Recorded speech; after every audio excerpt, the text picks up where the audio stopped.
During the onset of spring 1945, the aviators of the U.S. Army Air Force in Europe were recovering from the largest engagement in American military annals, commonly known as the Battle of the Bulge. The toll they had paid, both in terms of personnel and equipment, had been staggering. Each day, fresh pilots and newly delivered aircraft arrived to replenish the dwindling ranks. P-47 Thunderbolt fighter squadrons were actively stationed at former German Luftwaffe air bases, situated just a few miles from the front lines. Their revised objective was to offer aerial assistance for the Army's onward push into Germany. Ranked among the swiftest and most potent fighter aircraft globally, the Thunderbolts achieved velocities of nearly 600 miles an hour during steep descents. Their pilots were some of the best. 7 out of the top 10 American fighter aces in Europe flew Thunderbolts. Flying without pressure suits, only strong, young men could withstand the forces of gravity built up after a steep dive. They were all tough, well-trained, and their morale was high.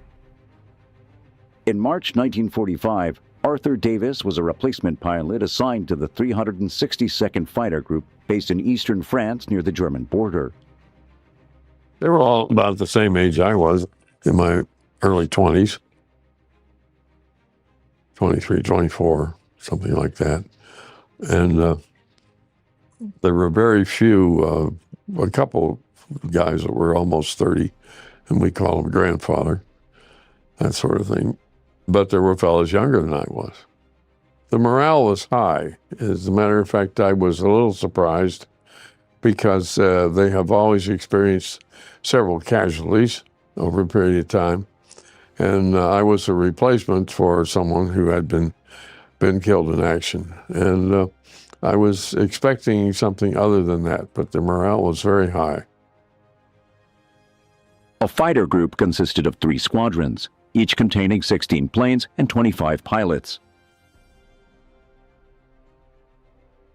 Sustaining a Thunderbolt fighter group consisting of 48 planes necessitated extensive resources, including lengthy supply routes, a contingent of 75 pilots, 1,200 ground crew members, meteorologists, operational officers, radio and radar operators, anti-aircraft gunners, fuel and distribution networks, as well as high-skilled engineers for runway construction and maintenance.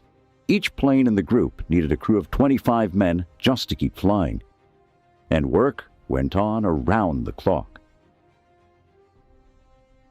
During its era, the P-47 Thunderbolt held the distinction of being the largest, weightiest, and most formidable single-engine fighter aircraft ever constructed. Its pilots regarded it as nearly as robust as a tank and remarkably challenging to bring down. With its 2,400 horsepower engine, it weighed almost 8 tons fully loaded. Every plane carried a film camera in the wing, timed to operate automatically with the gun trigger. Numerous frontline fighter aircraft were engaged in as many as 3 missions daily, necessitating meticulous coordination among every individual within the group to maintain these planes airborne. The confidence of the pilots and their ground crew was essential. Any overlooked detail could cost them their lives. 23-year-old Ken Bullock flew 46 combat missions in Thunderbolts during the last months of the war. You know, there were supposed to be some rules about fraternizing with the enlisted men and all that stuff. That went out the window the minute we joined the squadron. We were all in there together. It didn't matter if you were a private or a colonel. You were all on the same team. You knew each other. I mean, you showed respect, don't get me wrong, but the people really worked together. You talk about cooperation and communication. It was there. And I am so proud to be a part of that. We liberated a supply dump or something full of Mercedes convertibles. And it turned out that almost every pilot in the 377th had his own convertible. As of March 1945, the role of the P-47s had shifted from providing bomber escort to delivering immediate air support for the progressing ground forces and armored units. Flying attacks from as low as 50 feet were costing many pilots lives. A new man joining a Thunderbolt group at this time in the war had been a life expectancy of just 2 missions.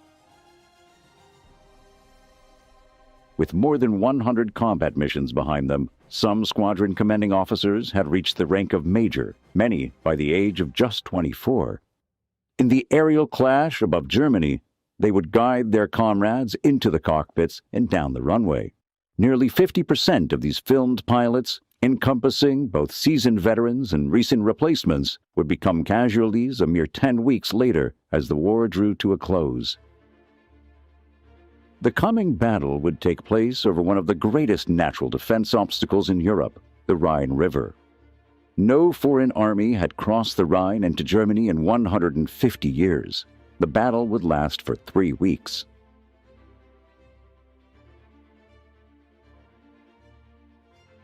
All Thunderbolts were now flying 3 combat missions a day. 22-year-old Lieutenant Paul Odell was a veteran of 45 combat missions, many of them over the Rhine. And they would have a crew chief and the assistant there. They would get us up in the plane. Then naturally we had to start the plane up in that area and have the crew chief get on a wing because we had to taxi out over chicken wire and straw, and he had to guide us along because we couldn't weave back and forth to see where we were going. So then we would finally get to the end of the runway, and we'd get lined up in we'd get lined up in position, our takeoff position, depending on where we were in the flight.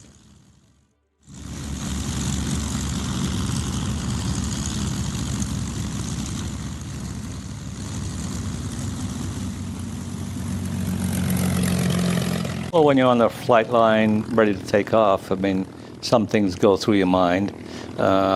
I think my own particular deal, you felt kind of invincible, so you weren't really expecting anything to happen to you, and so it didn't really prey on your mind that much. The day began at 3:30 in the morning, when pilots were woken for the daily briefing. At dawn, the engines would start. And beside the throttle, you had the supercharger had to be opened up with it because they give you an extra horsepower to get the thing off the ground, especially if it was loaded, heavily loaded with bombs. Main thought was to keep the plane straight going down the runway and get in the air and go do your job and come back. You didn't think about being killed. Takeoff is a marvelous feeling because you have full control of an over 2,000 horsepower engine. And when you put that throttle to the firewall, we call it, all the way forward, you've got all the power you need to take off. And it thrusts you back in your seat hard against the trackpad in the back. And you know that you're going to go up and fly. The conquest of the Reich was about to begin. In March 1945, just a short while after equipping their aircraft's wings with cameras, the Thunderbolt fighters of the United States would confront their most substantial offensive yet, a strike aimed at the Luftwaffe's air bases lining Germany's River Rhine.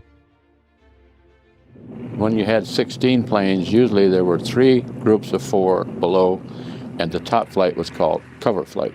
And they usually weren't carrying bombs. They were just there to protect us from enemy aircraft that we may not spot. You are alone. Even though you're a part of a flight of 16 airplanes, you're still alone. You're the master of your own destiny. It's an exhilarating feeling. Waiting in the skies was the Luftwaffe, desperate to stop the American Army of the Rhine, diving at high speeds from above the Thunderbolt formations. Violent dogfights would suddenly begin between planes barely 150 yards apart, firing over 100 bullets a second. I knew when I'd see tracers going from behind my plane in front of me that he was behind me somewhere, and I was bound this wasn't going to happen. And I thought, oh, buddy, you have had it. You picked the wrong guy today. And I nail him and then go look for somebody else. For dogfighting, it is exciting. I could see these planes coming from our right, and I'm hollering to my wing leader to brake right, so we both brake right at the same time because you always turn into them. And they were shooting, and that was the first time I realized you could hear their guns inside your cockpit, so that's how close they were. I just happened to look up in my mirror, and I saw this ME-109 on my tail, and I had 100 hits before I realized that I was even being hit, and I pulled up, almost went into a stall, and that gives you an indication how fast it all happens. And you don't have much time to think about it. You're doing it really to save your life and get out of the gunfire. Meanwhile, concealed within a shroud of smoke, General George Patton was propelling his 3rd U.S. Army towards the Rhine, undertaking a bold endeavor to secure a foothold on the eastern bank of the river. The Rhine had been Germany's natural defense line since Roman times.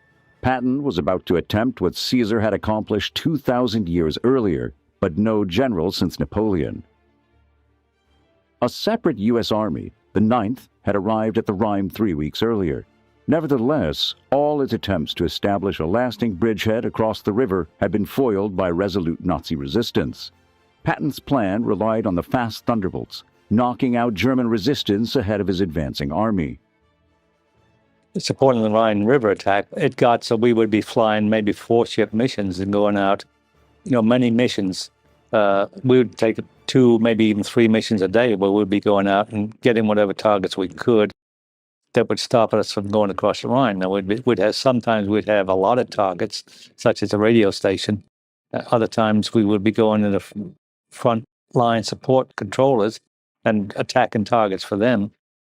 And that one town would not surrender, and they announced to the people with loudspeakers, I guess, mounted on the tanks, that they're given 5 minutes to surrender the town, and that they never surrendered. And so we worked the town over, and after that, we were finished. You can imagine maybe 50 or 60 airplanes with 50 caliber rockets. That town was level. I don't think there was a mouse left. Without air cover and with no place to hide, the German tanks proved vulnerable to airstrikes. In a span of 110 days, over 500 of them were obliterated through aerial assaults by ground-attacking fighter bombers. These aircraft surged forward at speeds surpassing 300 miles an hour and skimmed as close as 50 feet above the terrain. Even individual German soldiers found themselves abruptly subjected to thunderous onslaughts from these aircraft. Patton's gamble completely surprised the Germans as well as Eisenhower. Silently and without discharging a single artillery round, Patton's Third Army clandestinely traversed the Rhine at Oppenheim, located to the south of Frankfurt. They successfully reached the eastern bank under the cloak of darkness, precisely at 10:30 p.m. on the evening of March 22nd. The nocturnal operation had cost only 28 American casualties. The following day, Patton's tanks, troops, and supplies streamed across the once invincible defense line. His fast-moving army spread out, encircling more than 200,000 German soldiers and taking them prisoner. Patton then ordered the captured soldiers to march through the city's main square as a symbol of defeat to the German civilians who were forced to watch. The German radar-controlled anti-aircraft flak was taking its toll on the American Air Force. Dozens of Thunderbolts were hit, wounding the pilots and damaging the planes. Landings became as difficult and dangerous as the missions themselves. So you would simply come down with your flight below the tower, and they would shoot a gun with a green light or red light, and you would peel off one after the other, and you would literally go into a chandelle, which is like going upside down, drop your wheels while you're upside down, and do a tight turn and come in. And usually you try to do it under 1 minute. Now, there was a reason for that. If each pilot did it in 1 minute, you can determine that you have 50 planes. They would be landing in 50 minutes if that worked out correctly. Fire and ambulance crews on runway alert waited for the planes to return. Amidst a scarcity of fuel in most aircraft and others unable to deploy their landing gear due to flak-induced damage, a considerable number of pilots were compelled to execute crash landings. Unfortunately, these landings frequently led to catastrophic outcomes, including ruptured fuel lines and the presence of unexploded bombs and rockets still affixed to their compromised aircraft.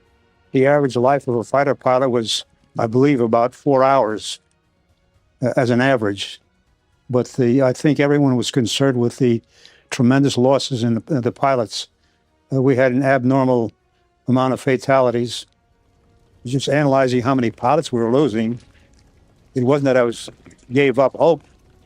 I suppose it made me try harder subconsciously, but I just couldn't visualize myself coming back in the United States and stepping off a boat or a plane. I just couldn't picture it in my mind.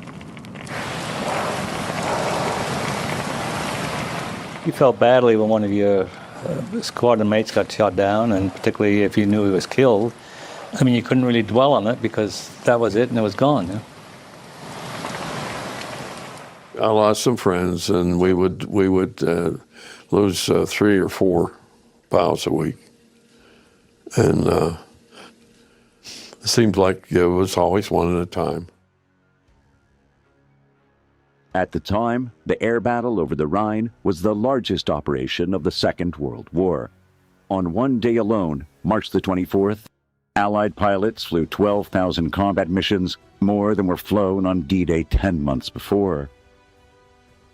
We sent 8 out, and 1 came back. That was a bad morning. And when the guy pulled up and taxied up, he stood up in the cockpit and emptied his 45 into the cockpit. He never flew again. They took him to the hospital. The quiet period we had before takeoff on a mission was something that was designed by some flight surgeon somewhere, but it was a very important thing. It was approximately 5 minutes long, and it enabled each and every one of us already strapped into our fighter plane to re-sift and rehash our thinking and calm ourselves down to get ready for the task at hand.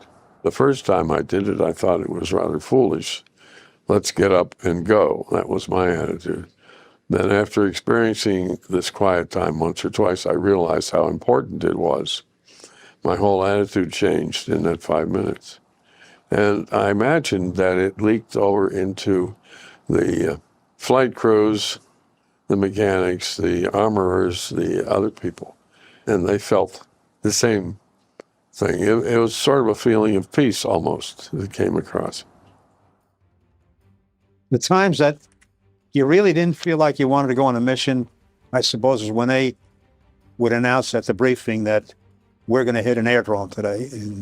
And a lot of pilots would just back out. They'd say they suddenly would be sick or something. Not many, but the pilots that went through an awful lot, and you knew you were going to get hit. It's just not a guess, an assumption. It was an assumption. You were going to get hit, but how severe, you don't know.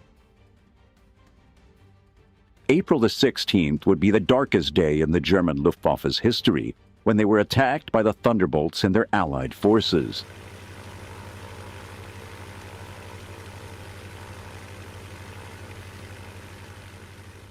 The Thunderbolt squadrons of the 362nd Fighter Group targeted the Luftwaffe with devastating results. 24 German aerodromes were attacked with guns and rockets fired from altitudes of just 20 feet above the ground. Their air raids destroyed 270 planes on the ground and another 29 in the air, along with numerous hangars, flak gun emplacements, and fuel tanks. After more than 3 years of war, which had cost thousands of fighter pilots their lives, the P-47 pilots of the 362nd would show no mercy. On April the 16th, the combined British and U.S. Air Forces mounted one of the largest attacks on the Luftwaffe. 6,000 Allied airplanes targeted 40 aerodromes inside Germany. 2,000 fighter planes would take part in the attack. Their mission was to destroy the Luftwaffe once and for all. But German air bases were heavily defended by radar-controlled anti-aircraft flak guns. Many pilots and their planes would not return from this mission. Those that did carried with them the record taken by the mounted cameras. I have been conditioned to hate the German army, the German military, and this was brought about by some schooling in the service, I'm quite sure. Most of it was a subliminal type of thing, but I wanted to kill. It gave you a sense of gratitude when we hit an airdrome, in one sense, because it was payback time. These were the guys that were up there trying to shoot you down, and we had a chance now to put them to sleep. And so in that sense, it was a good feeling. I would peel off, first of all, and dive down toward the target, get the target in my gun sights, and then fire a preliminary quick burst to clear the guns and make sure that everything was working properly. Then when I got close enough, and I used to go as close as I thought I could, and they said they gave a distance of several yards, but I tried to close a little closer because I realized that although we had 1,800 rounds of ammunition, it went very quickly, and I might need it for something else. So when I got as close as I dared, then I would pull hard on the trigger and give it all it had for about 2 or 3 seconds. That's all it's needed. From a low-level attack, you would probably come alongside at about 1,000 feet and then peel off down and come straight in on the target. And that's the time you try and get everything leveled up and get the sight on the target and then give them the burst. Anti-aircraft was one of the things we probably feared because there wasn't much control what we could do about it. And when they would set the guns on you with radar, you could hear it in the headset. It would go bzz, bzz, bzz, like that. You could hear it, and you knew that there was a dish down there that locked you in and they were getting ready to shoot. At the end of the day, 905 German aircraft and 40 aerodromes had been destroyed. Unopposed in the air, the Thunderbolts were unleashed over Germany. On April the 16th, 1945, the Thunderbolt fighter group and the combined Allied forces scored a major victory over Germany's Luftwaffe. With the front lines moving quickly eastward, driven by tanks and infantry, the Thunderbolt fighter groups were ordered to move with them. Captured aerodromes in sight of Germany were to be repaired and used as forward bases of operation. When the Air Corps engineers arrived at Frankfurt to inspect an aerodrome, they were confronted with the damage that had been inflicted. What little was left undamaged by the Thunderbolt attacks had been destroyed by the Germans themselves, obeying Hitler's scorched earth policy throughout Germany.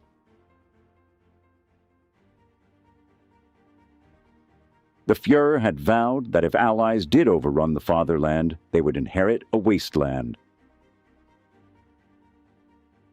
Luftwaffe planes were found destroyed by the dozens, crushed on the ground. Hangars, barracks, and supply quarters were still burning from recent air raids. The once powerful German Luftwaffe, which had struck terror into the hearts of the people all over Europe for 6 years, was now a smoldering hulk of its former invincibility. Starved of fuel and spare parts, its famous fighter aces captured or dead. In 6 years of war, more than 94,000 Luftwaffe planes had been lost, and with them, over 138,000 airmen. Runways and hangars were quickly repaired. The 362nd Fighter Group moved to their new forward airbase at Frankfurt, their fourth in 10 months. From here, the Thunderbolts would rampage over Germany for the next 18 days, attacking anything that moved. The final humiliating misery of Germany was about to begin. There wasn't exactly a fear of not coming back. We realized it was the possibility, definitely was there. But your job was to get the target we were assigned and be sure that your wingman, or if you were the wingman or the element leader or flight leader, took care of each other and to be sure you got back. That was our mission. Destroy the target and get back. Finding targets of opportunity was the order of the day. Skimming the terrain at low altitudes above urban areas and rural landscapes, Thunderbolt pilots would execute sudden dives onto unsuspecting targets. They would release a barrage from their 8 50-caliber machine guns, bombs, and rockets. For the German army, there remained no refuge, as there was no safe haven from this relentless assault. You could see the whites of their eyes, so to speak, whether it was troops or people on motorcycles or trucks or freight cars full of ammunition or whatever. You could very quickly see what you had to shoot at.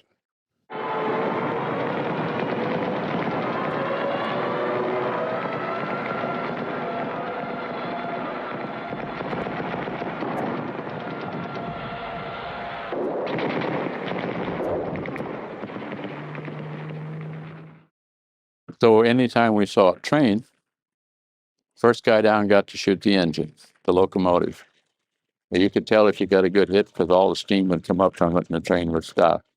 Then you would pick at it car to car. Everyone would take turns until you just about set the whole train on fire.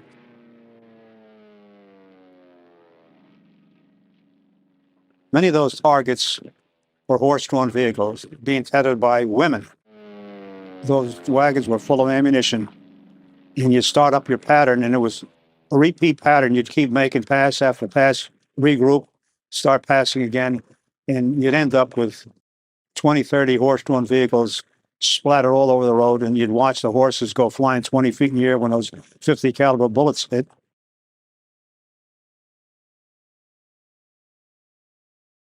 It was just awesome, the power behind those bullets, and the roads would be actually red with blood. You did your job, but you didn't quite feel so great about it. Coming along, I happened to look down, and there was a bridge that looked like a viaduct, an old Roman viaduct bridge in a way, and it had a truck on top of it. So I thought I'd just shoot the rocket at that. And then after I started down, I thought, well, I might as well salvo all 4 of them. So I let all 4 go and pulled up because you don't see the rockets hit on the way down. And as I pulled up and turned around to see if I'd hit, well, the whole bridge was gone and the truck as well. I wouldn't start a dive bomb no less than 8, maybe 10 or 12,000.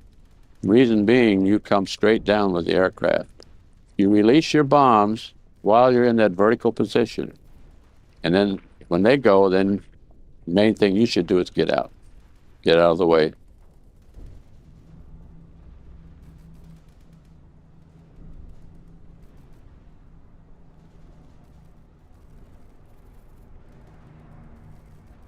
The tanks were very tough. The Tiger tanks they had were really good, and they all carried, or most of them carried, a fuel tank behind them in a trailer. So what we would do is not worry about the tank. We'd hit the trailer and set it on fire. And if it came loose or whatever, then we would shoot the bullets right underneath the tank, and they'd bounce up from the ground or whatever row they were on or whatever up into inside the tank, because they weren't armor plated underneath, but they were on top and on the sides. So we still found a way to get in. We used napalm several times, and it was very effective. One of the places where we could use napalm to full efficiency was dropping a load of napalm on top of a Panzer tank. If the hatch was open, of course, you can imagine what would happen. If the hatch was closed, the napalm would spread all over and immediately catch fire, and it would be like having meat in an oven. They would be roasted inside.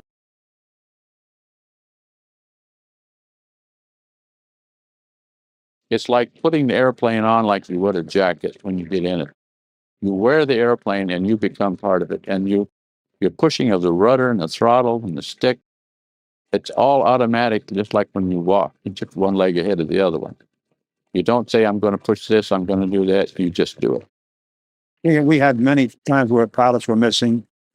That would be the time that you would dread the most, when you'd get back into echelon for landing and there'd be 1 plane or 2 planes missing. It just stayed with you for quite a while. I never thought I'd return back home alive as a pilot. It just never occurred to me that I would. In fact, I had premonition that I would never come back. Didn't think I'd make it.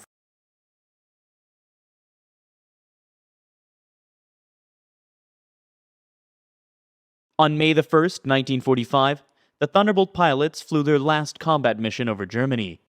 7 days later, the Germans surrendered. VE Day was a big relief, you know. And then you knew that you had a really good chance to get home. The problem was during combat, every night when you go to bed, the prayer I would say is, just let me make it through tomorrow so I can thank you for that day tonight, because it was a one day at a time thing. And when we knew that it was over, it was a big relief. Of course, then we had another question right away: will I be transferred to the Pacific? And some guys were, and some weren't. As jubilant celebrations echoed throughout the streets of Paris, London, and New York, the Thunderbolt pilots who remained in Germany assumed a solemn and contemplative demeanor.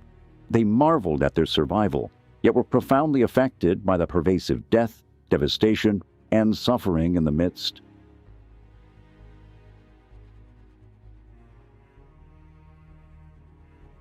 Hundreds of thousands of German war orphans were living on the streets as beggars, while millions of liberated refugees and concentration camp prisoners from all over Europe awaited transportation back to their homeland. Throughout the continent, German soldiers were made to walk back their defeated country. German prisoners started to march through. There were hundreds and hundreds of German prisoners, and you could look the way their shoulders were sagging, their heads hunched over. They were a beaten army, and they just had no strength. Their morale was down to zero. And it was not a pretty sight to see. And there were so many amputees with either an arm missing or leg, heads bandaged.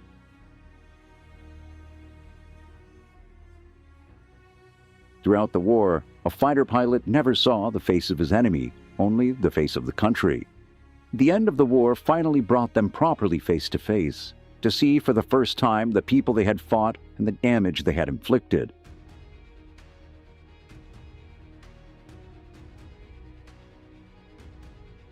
In May, the columns of soldiers stretching for miles began their long march back to Germany from over every corner of Europe. 6 million soldiers walked down many of the same roads and through many of the same towns they had conquered 5 years before, but this time not as the victors. It was a bitter end to the war. The death toll in the Second World War was higher than in any war of recorded history, an estimated 55 million. The European war that ended on May the 8th, 1945, had been a total war on land, at sea, and in the air, fought by the armies, navies, and air forces of over 20 countries, waged mercilessly on civilians. For all the battles fought during these terrible war years, more civilians died in the conflict than soldiers. The defeated Germany these soldiers returned to was in ruins. Not one family had emerged unscathed.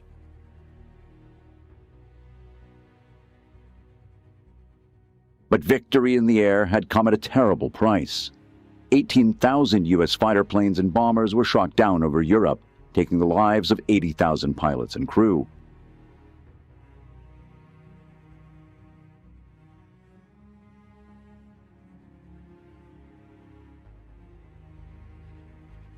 During 5 years of air raids on Germany, Allied aircraft dropped almost 3 million tons of bombs, killing 600,000 German civilians. 5 million houses were destroyed, leaving 20 million people homeless. The 50 largest German cities were reduced to hollow walls and rubble. Transportation and communication systems had ceased to function, as well as all levels of government. Hitler's total war had brought Germany to utter destruction and shame for the crimes of the Nazis. When you see the destruction at the end of the war, I mean, you can't believe how anyone could have done that and how anyone could have lived through it. You know, I mean, it's so complete destruction that it kind of boggles your mind to figure how people could have survived that. You know. I miss the camaraderie, the action, the flying, the purposeness of missions, and the sudden ability to get something done. And I don't find that as much in peacetime. We were all friends with everybody in the squadron. And we had a feel of almost of brotherhood, because we were involved in exactly the same business, each of us. And the only thing that separated one from the other was length of time. How long were you able to stay alive? We trusted each other implicitly. There was never any even suggestion of someone who could not be trusted, or someone, in other words, I would put my life on the line for somebody else, and they would do the same for me. In the conquest of the Reich, the Thunderbolt pilots of the 362nd Fighter Group flew more than 3,000 combat missions.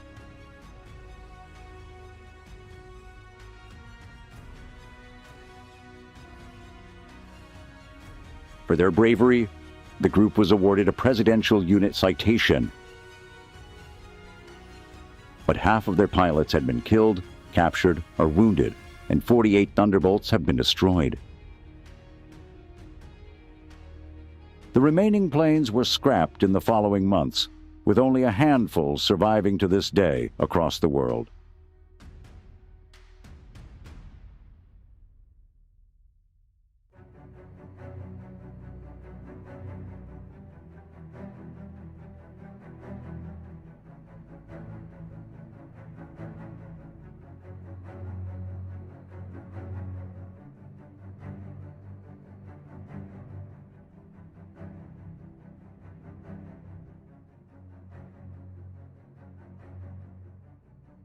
They came home shot full of holes too numerous to count, with chunks of engine missing and hydraulic fluid bleeding through the gaping tears in the aluminum skin.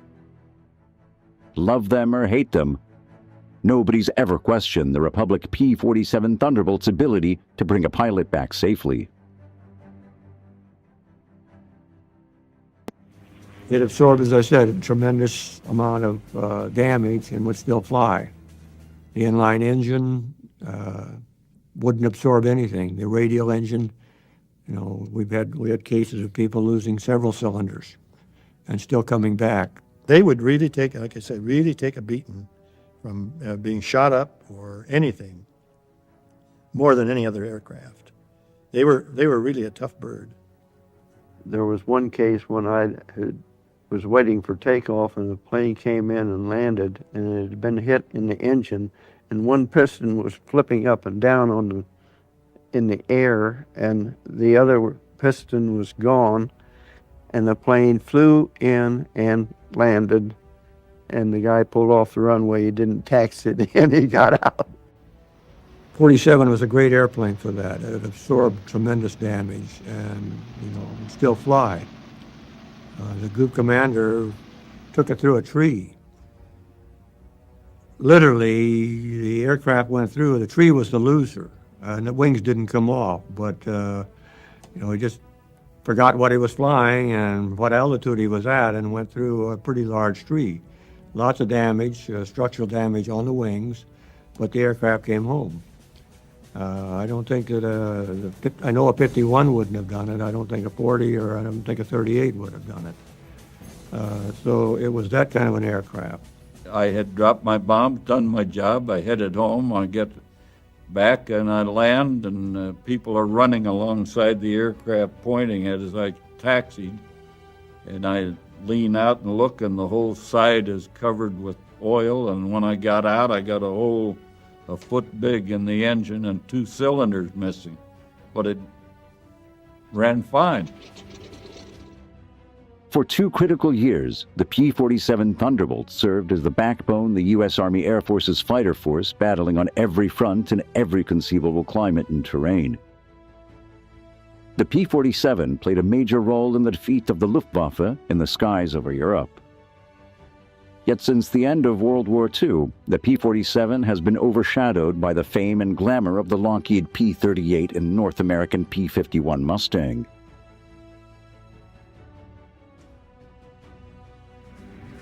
I think it's comparing a racehorse to a plow horse. The P-47 was I think you could describe it as the bare knuckles brawler. It wasn't the sleek thoroughbred as the Spitfire. It wasn't the graceful, pre-war design of the P-38 that was like the Buck Rogers fighter plane of World War II. I mean, the P-38 was what everybody dreamed of. The Thunderbolt, I think, what endeared itself most of all to the pilots was the fact that it had tremendous firepower. It could carry a huge load for ground support, which is exactly what it was best at, I think. And it could take incredible amounts of battle damage. I mean, you've seen pictures of airplanes that have hit trees. They've got cylinders knocked off the engines. The cowling's gone. The wings are canted back. Just the leading edge of the wings are just beat off. The gun barrels are torn from the airplane, and it flies all the way home and brings the pilot back. I think that is the greatest quality of the airplane.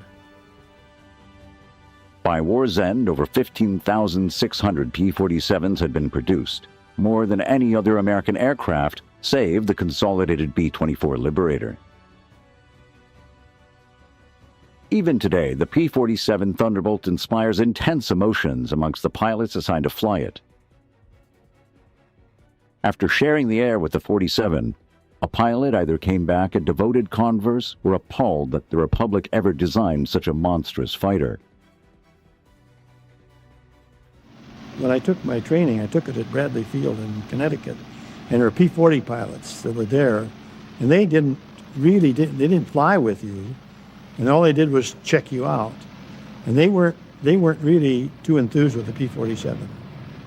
So when I went overseas, I did not want to fly the P-47. I wanted to get out of the 38s or 51s. And when I got to this base, a P-47 came over there, and he went across that base.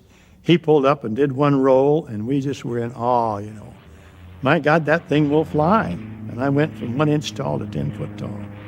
It was a great experience looking back on it, flying the 47. It was a very forgiving aircraft, and the work that we flew it, used it for, was great. But, it's like anything. A driver of a car, airplane drivers are the same way. You fall in love with something, and you don't want to trade. You don't want to get rid of the things.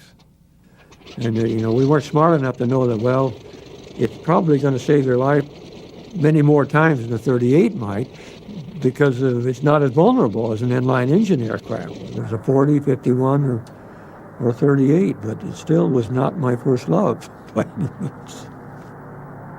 The models that I flew were very sluggish and climbing.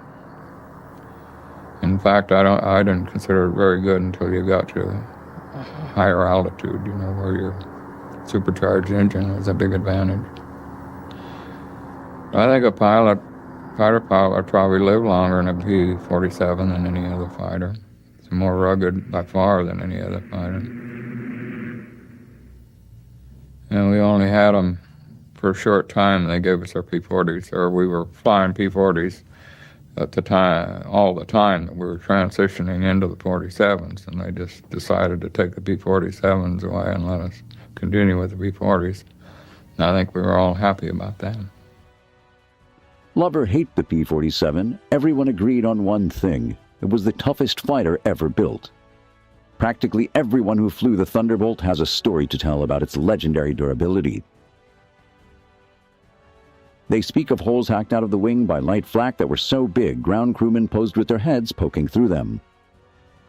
Others remember cannon shells severing controls, tearing great gouges out of the cowling.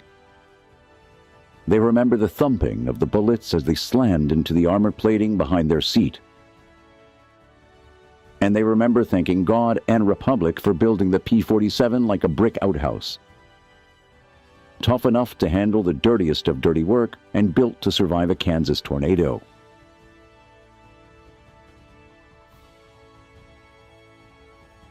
The P-47 owes its genesis to a Russian emigre turned aircraft designer named Alexander Kartveli. He had come to the United States between the wars and had started his own aircraft company in the 1930s. He was a Russian immigrant who flew during World War I and was a great proponent of pursuit aviation. The P-35 was his original fighter, low-wing, all-metal, retractable landing gear. The second aircraft was the P-43 Lancer, which was a further refinement of the P-35 design. The ultimate was the P-47, which was the final derivative. Just before World War II, Seversky Aviation became Republic Aviation, and the same design team that worked on the P-35 went with Republic and began working on their first major project, which was the P-43 Lancer. And you can see a real clear lineage in the development of the P-47 based on these three designs. The P-35, the P-43, the P-47 all share common characteristics and resemble each other. Well, the P-43 went into production shortly after World War II began, and it served as an export fighter. It wasn't something that the U.S. Army Air Force could use. So Republic sent it overseas to the Chinese, where it did not have a very distinguished service career by any means. Designed to be a high-altitude fighter, the P-43 has a top speed of 350 miles an hour and could carry a pair of 50 caliber machine guns in the nose and 430 calibers in the wings. Initially delivered in September 1940, the P-43 impressed some with its high service ceiling of 38,000 feet. Nonetheless, the Lancer proved inferior to most fighters of the day, and the Army Air Corps used them only for tactical reconnaissance training in the United States. The P-43 was a failed design. There was no way Republic could look at this as anything but a failure. And here they were in the middle of wartime America. They needed to be able to come up with a design that would be effective, not just from a cost standpoint and a contract standpoint, but also they were interested in building a war-winning aircraft. And they chose to go the evolutionary route. So they studied their design. They studied the failure. They examined the reasons why. They got back reports from operational units and decided to progress in a slightly different course, but they did extract some of the better attributes of the P-43, and they applied them to what became the P-47 program. In 1939, the Army Air Force issued a request for a high-altitude fighter that could use the new turbo-supercharger that Boeing had developed for the B-17 heavy bomber. Such an installation on the fighter would require the plane to be huge indeed, but that didn't deter Republic. After studying the Army Air Force's requirements, the company's chief designer quipped it'll be a dinosaur, but a dinosaur with good proportions. Because of the Army's specifications on this new fighter, Republic chose to design the P-47 around two main features. The first was a brand new engine called the Pratt Whitney R2800, which was an 18-cylinder radial engine. It was just monstrous, and it provided 2,000 horsepower, which was far more than most any other engine of its day. So it was a very revolutionary engine. The other thing that they needed to design around was the fact that the turbo-supercharger took up a lot of space. So the reason why the fuselage for the P-47 is so deep is because of the fact that the engine was so enormous to begin with, and the ductwork and all the accoutrements for the turbo-supercharger required a massive amount of space. Dubbed the XP-47B, the new fighter possessed enormous gait. As it sat on its wide, long landing gear, it remained some of a giant milk jug on wheels. As a result, throughout the war, pilots and ground crew rarely referred to the P-47 as anything other than the jug.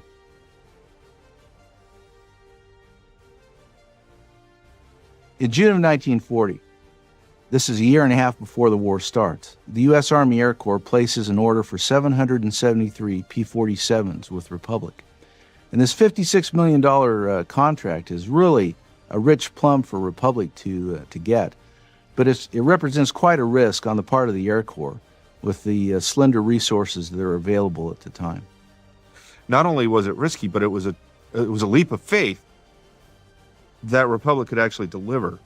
At the same time, the fact that they did this a year before the prototype flew was also symptomatic of a larger problem, which was there were so few combat-capable aircraft, especially fighter designs, being conceived of and built in the United States at the time, that the Air Force had to take the risk. There really wasn't very many other options.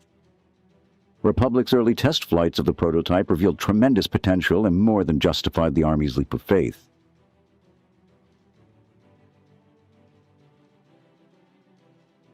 Though it weighed over 5 tons, the P-47 could reach speeds over 400 miles an hour. In fact, at altitude, it was the fastest fighter ever built for the Army Air Force up to that time. Tests also show that the P-47 was an excellent formation aircraft. The 47, when you pulled the power on it, that huge nose out there was like running into a haystack. Suddenly you quit. It was easy to fly formation because 38, you'd come in and overrun everybody. It's the first thing that we all learned when we had inline engine. You want to slow down early and sneak up on your flight leader. But on the 47, it was a beautiful airplane for flying close, very close. We trapped our flight leader one time. 2 of us coming up the Rhine River ran into the overlapping wings, and he would go like this, but you wouldn't dare do that in an aircraft that wouldn't stop or start as quickly as a 47.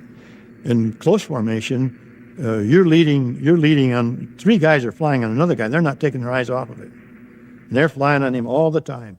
They're looking at him all the time, especially you get into clouds. If you fly in the clouds, you got to be in tight formation, otherwise you can run into one another.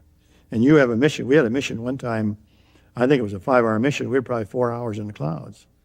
And 2 flights finished the mission. The guy was leading the group and my flight. The rest of them went home. Got in trouble and went home. The first production Thunderbolts rolled off Republic's assembly lines in early 1942. That spring, the Army Air Force decided that the 56 Fighter Group would be the inaugural P-47 outfit in the service. It was a historic decision that laid the foundation for one of the greatest legacies in Air Force history.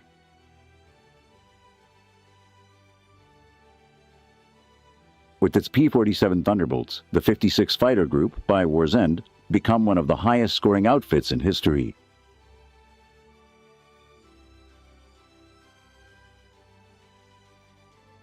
With dozens of aces in its ranks, the 56 became better known as the Wolf Pack. In the spring of 1942, the recently formed 56 Fighter Group that had been training with a motley collection of P-40s, P-39s, and AT-6s was given the first production batch of Thunderbolts.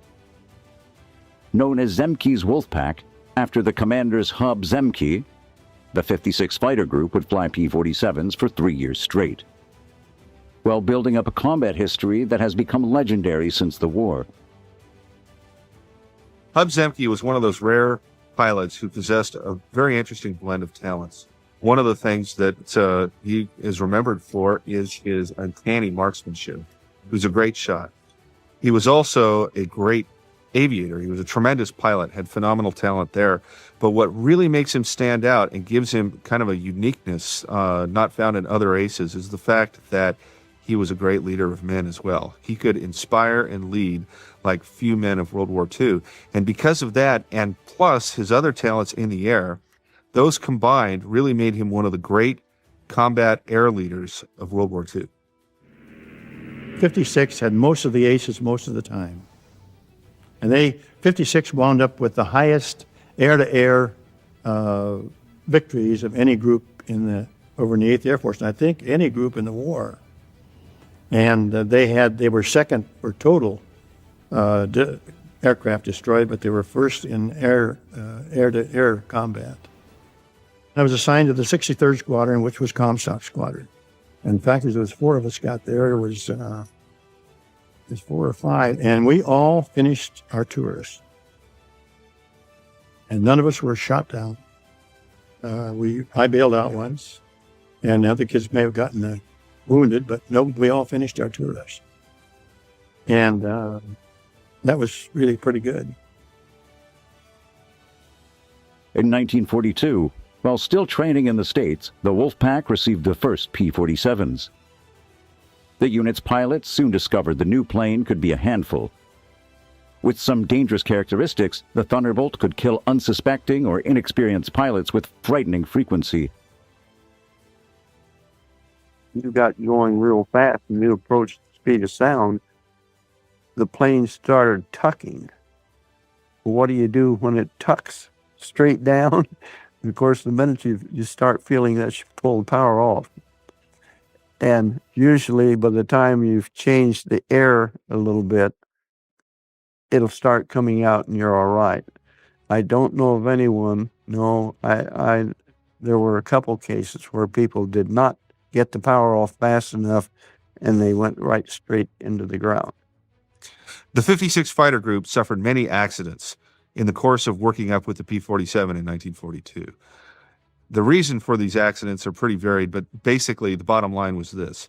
The pilots who were flying this new airplane were used to T-6s and BT-13s, fairly benign aircraft, and the P-47 represented a new level of power and performance that they really were frankly ill-equipped to deal with. So it was a tricky plane to fly. By the time they went to Europe, they had lost over a dozen pilots in training, which represents about 10% of the group dying before they even got into combat. The pilots had learned that size didn't matter. The P-47 was simply huge, weighing in at over 13,500 pounds when loaded. With a wingspan of 40 feet and a length of 36 feet and sitting 15 feet off the ground, the P-47 towered over the splendidly legged P-39s and sleek P-40 as the 56 had been flying.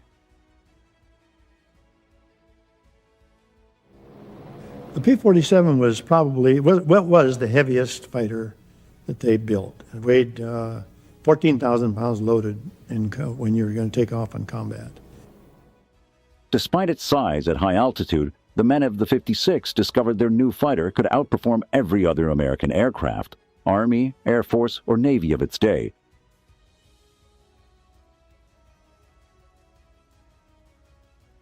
Its broad wing gave it tremendous agility at heights. Other aircraft could hardly maneuver effectively. Some converts were made right there, fast and brutish looking. The P-47 was the type of plane that could look like it got into a toe-to-toe fight, take a beating, but always come out on top.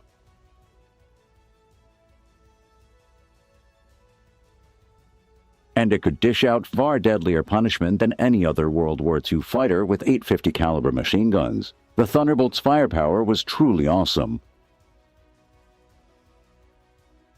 I strafed trains one day and tipped a boxcar over on its side.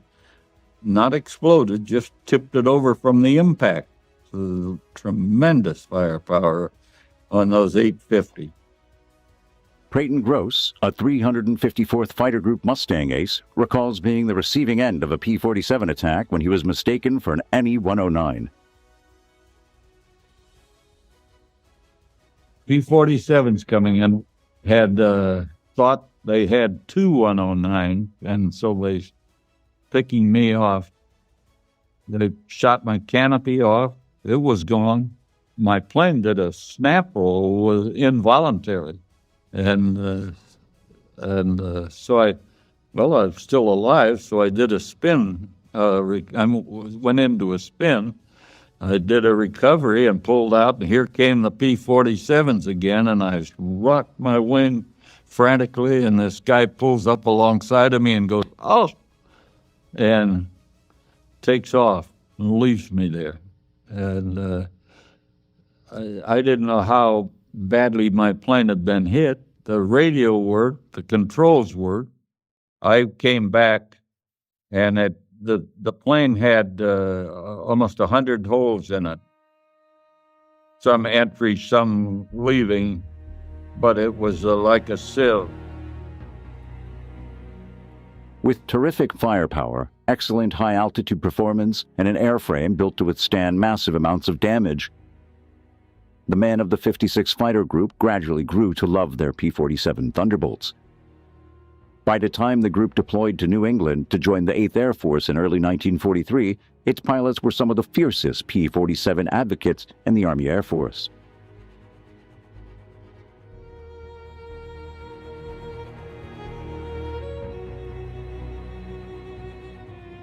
When the 56th Fighter Group reached England in January of 1943, its pilots were dismayed to learn that they weren't going to be the first P-47 unit into combat after all.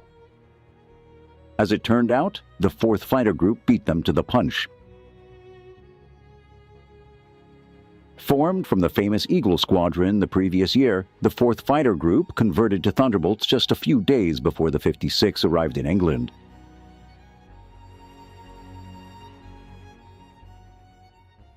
And here, the love-hate relationship that characterized a pilot's relationship with the P-47 began. The man of Don Blakesley's 4th Fighter Group had been used to light the nimble Spitfires. None of them wanted to part with their Spits, especially not for something as huge as ungainly as the Thunderbolt. As much as the 56th Fighter Group loved their P-47s, the 4th despised theirs. The first combat missions flown by the P-47s took place in the spring of 1943. The 8th Air Force had several Thunderbolt groups by then, and the units began flying sweeps over France to get acquainted with air combat. These early P-47 operations in the fighter sweeps over France were plagued by several difficulties. First of all, this was a new aircraft.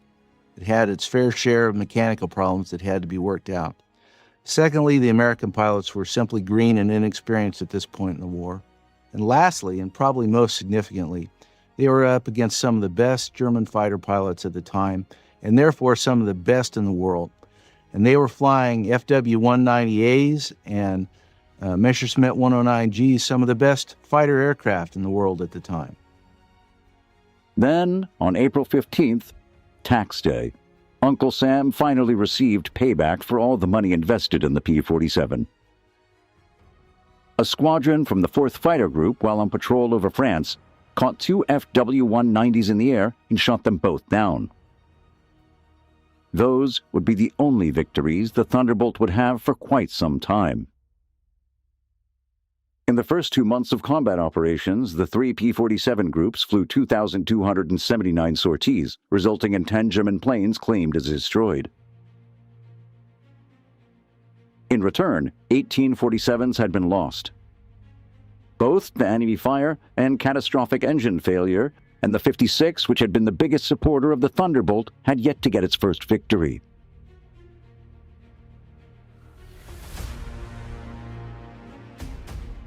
Finally, on June 12, 1943, the 56 Fighter Group shot down its first plane, an FW-190.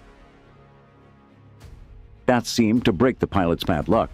From then on, the 13th pilots from the 56 surprised the formation of FW-190s and blasted 3 of them from the sky without a loss. From then on, the 56 went on a rampage, more than earning the nickname the Wolf Pack. I had a 109, got a 109, I think, in December. We'd chased him from altitude on down, and we were really moving going down. And so I just stayed with him, and then he went into the clouds, so I pulled back up because I knew I'd overrun him. And sure, up there he came out of the clouds, and I went back down on him again and got on him and hit him right in the right wing, and he started smoking and went on crashed into the trees. So I don't know whether I killed the pilot. I didn't see a shoot. The 190 I got, the guy bailed out. And the Hinkle 111, I don't know whether, I don't think anybody bailed out of that. I didn't see anybody. I think we'd been escorting, and then if we had a little bit of gas, we might go down and see if we could find up a target of opportunity. And we ran across these guys, about 20 of them. We tangled with them, and we got 15. And one guy chased one guy, but he couldn't catch him. And we were on the deck, working on the deck, and I think we could outfly him on the deck. He couldn't get away from me. I could turn in and keep right with him, and so I just had him going, and he finally decided it was better get out than to get shot down. Towards the end of the summer of 1943, the P-47C was gradually replaced by the D-Mod.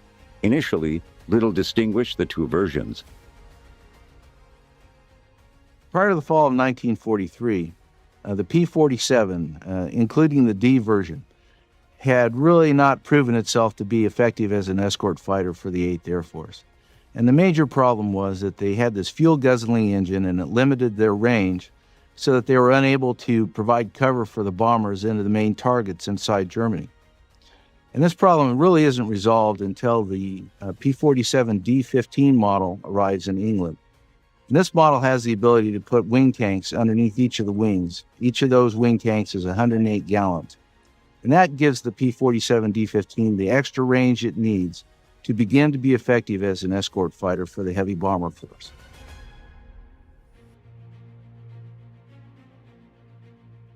The Thunderbolt now had almost twice the amount of fuel of earlier versions. P-47s soon appeared over Germany within 150 miles of Berlin, wreaking havoc wherever they went. By the spring of 1944, the Thunderbolt had come into its own as a high-altitude escort fighter. Yet just as it reached its zenith, it was eclipsed by the longer-legged P-51 Mustang.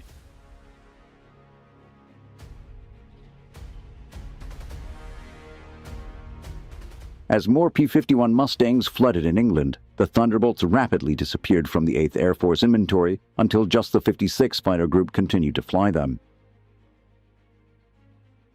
The 56 refused to change over. They loved their 47s, especially after the new wide-bladed propellers arrived that greatly enhanced the plane's climb rate and acceleration. Also, by this point, Republic started to produce a lightweight, more powerful version of the P-47 that only the 56 Fighter Group used in combat. Designated the P-47M, it was the ultimate Thunderbolt. There's about 150 of them made, and they all came to the 56 Fighter Group, except maybe a couple generals got.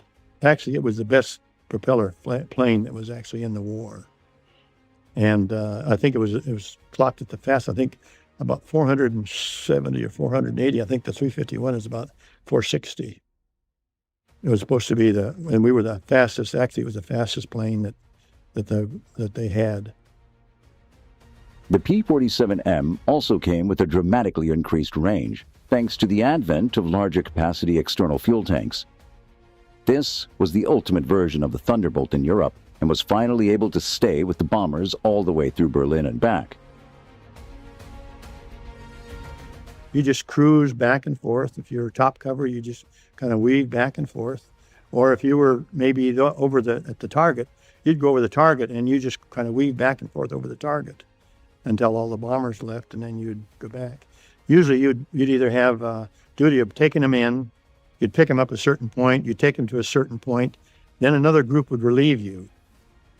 And then, because we couldn't stay up there that long, see, the bombers fly, 8, 9, 10-hour mission, and depending how far it is. And then you'd go home, and they would take them so far, and then somebody else would pick them up and bring them home.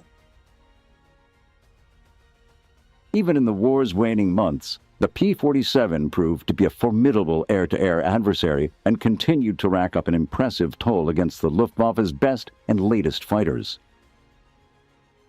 My squadron flew one mission where I think they shot down 11 long-nosed F-190s. Eight P-47s shot down 11 long-nosed 190s, didn't lose anybody. But I was on the Riviera on R&R on that mission. So. By war's end, the 56 Fighter Group had become the top-scoring 8th Air Force unit in air-to-air victories. While the group lost 128 P-47Ss in combat, its pilots shot down 674 German planes and destroyed another 300 on the ground. With almost 1,000 planes to its credit, the Wolf Pack had more than proven that when used right, the P-47 could be a terror to all its foes. Throughout 1944, as its long-range escort role diminished, the 9th Air Force adopted the P-47 for a new role: ground attack. Never designed for low-altitude work, pilots weren't sure how the Thunderbolt would function down on the treetops, shooting up German targets on the ground.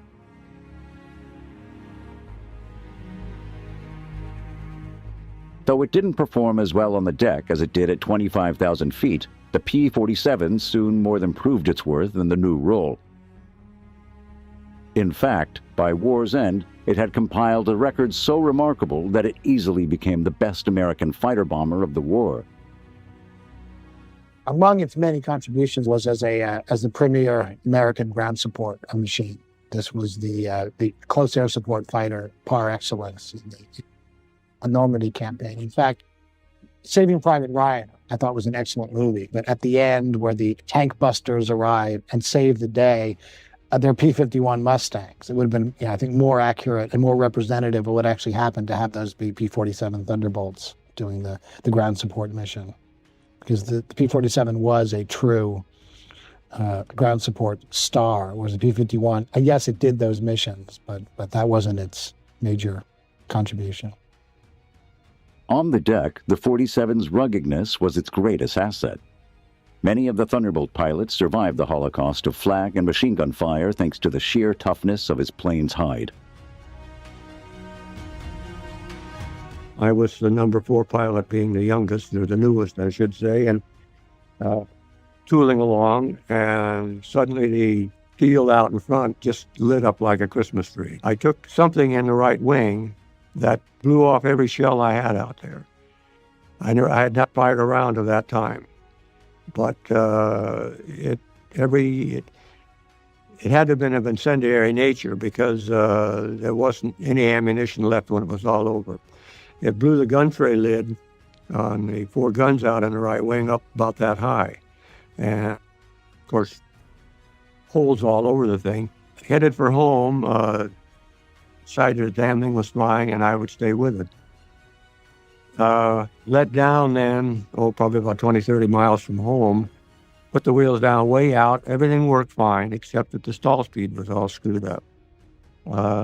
Landed, burned the brakes out or not, I really didn't care. They class 2060 airplane anyway. They didn't have repairs for them, and with that wing the way it was. I guess I was forever thankful that the darn gear went down. But 1,800 rounds, and you could see visible flame in there from whatever hit it, set it off or set the ammunition off. And that was, be real proud, even though he didn't like the 47, having come from 38s, but it absorbed tremendous damage. As far as I was concerned, it was a testimony to the manufacturing talent of the Republic. The Thunderbolt's powerful engine could drag aloft a dizzying array of bombs and rockets, making it amazingly versatile in the fighter-bomber role. We had 2 500-pound bombs, and then normally we carried a fragmentation bomb on the belly, 260-pound frag bomb, which was an anti-personnel bomb. Carried a wide variety of bombs and what have you. We carried 2 500-pound bombs. We carried napalm. We carried 1,000-pound straight GPs. We carried 1,000-pound. They were in a shell similar to 50-gallon drum, just pure dynamite. They were concussion instruments because some of the areas that we were dive bombing in and against troops were steep enough that the concussion, the blast, would kill people. It just depended on what the particular ground support mission requested. As the P-47's role as an escort fighter was eclipsed by the P-51, so grew its role as a ground attack weapon. 9th Air Force P-47s played a tremendously important role from D-Day through to the end of the war, supporting the ground troops as they pushed forward into the right. We were almost entirely there to support troops on the ground. In my case, we were in what we call 29th TAC. The 9th Air Force is organized into 3 tactical air forces, 9th, 19th, and 29th. And 9th was on the south end, 19th was in the middle, and 29th was on the north end of the U.S. forces as we were going across France and Germany. And so we supported the troops that were in 9th Army.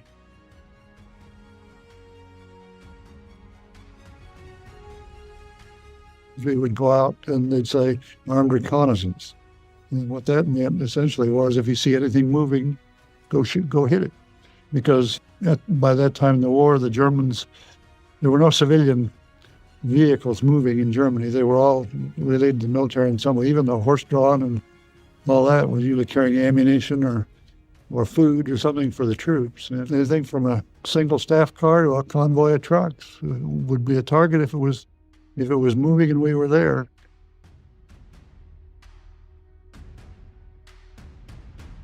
I can recall a mission where we were strafing. There were about 4 or 5 large trucks. They weren't semis. They were big vans on a truck chassis, and just going down the road in convoy, and we were strafing those. And they were coming to an intersection, a 90-degree intersection in the road, and in one corner of that was a woods.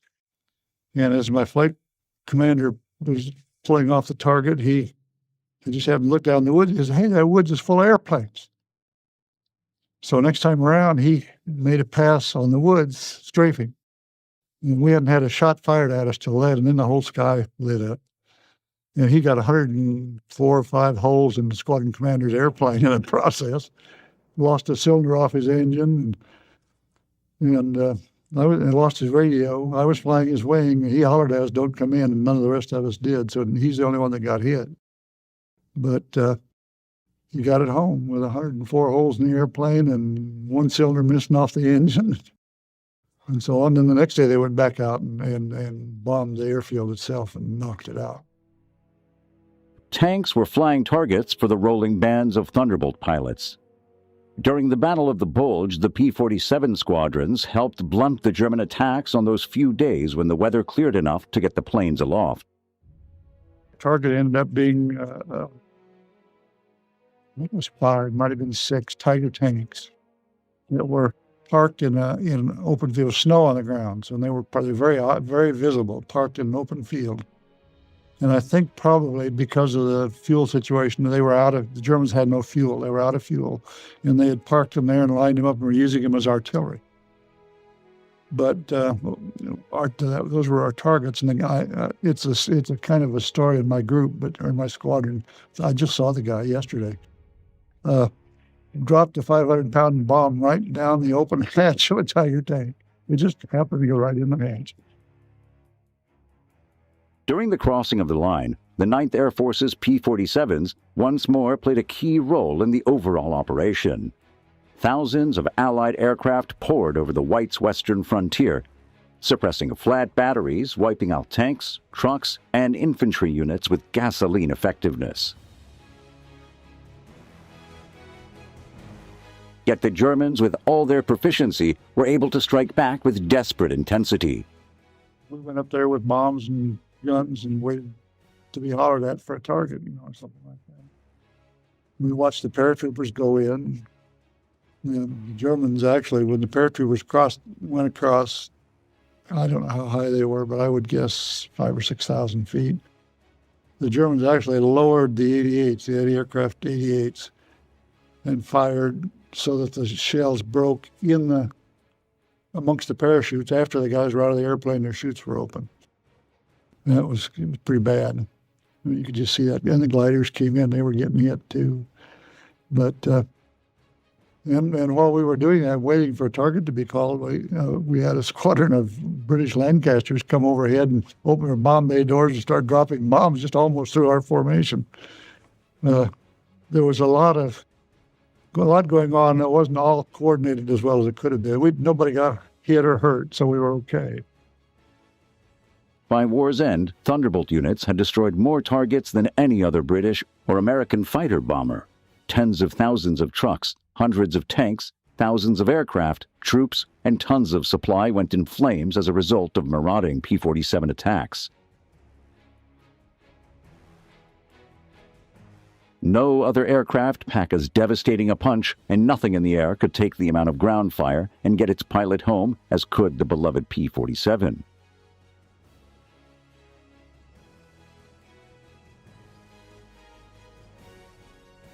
When the world celebrated VE Day, the JUG pilots in the 8th, 12th, 15th, and 9th Air Forces could look back the fight on their accomplishments, knowing they played a significant role in defeating the Nazi war machine.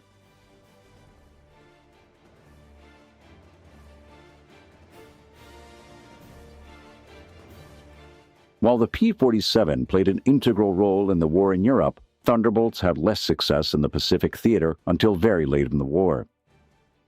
The major thing that stymied the 47's operational use against the Japanese was its massive fuel consumption.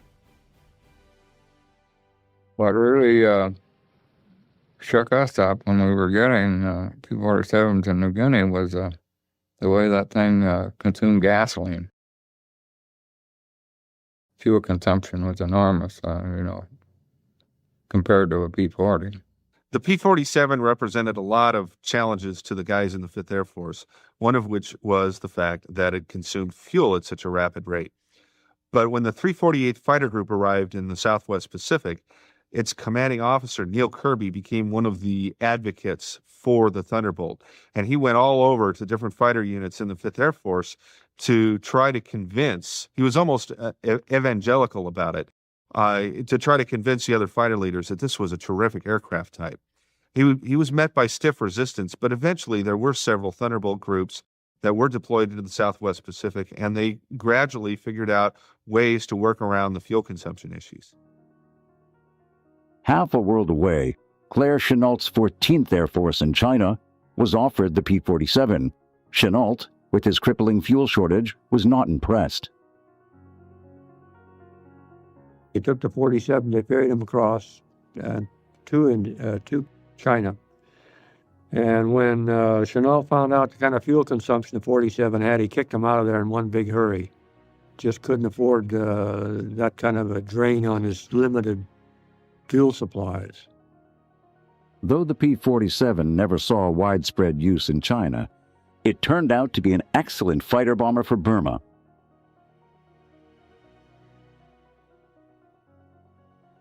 Here, as in many other theaters, the 47's ruggedness saved many lives.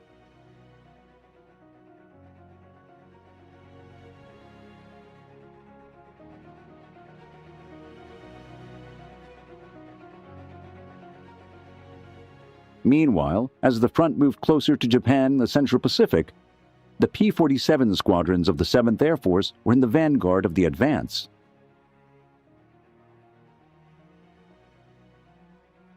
When the Marines and Army landed in the Marianas Island in June of 1944, the P-47s of the 318th Fighter Group were operating from the island within just a few days after the invasion of Saipan.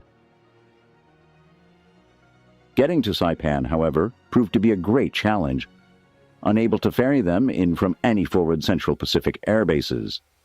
The 7th Air Force resorted to putting the 318th P-47 on escort carriers. The baby flat tops sailed to the Marianas laden with the ungainly Thunderbolts. Once off of Saipan, the men of the 318th climbed into their P-47s and catapulted off the narrow carrier decks.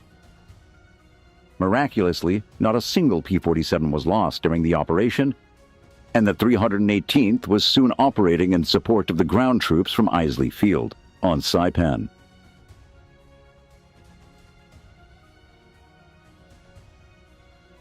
It was the only time in history where Thunderbolts were launched from aircraft carriers and had been a rousing success.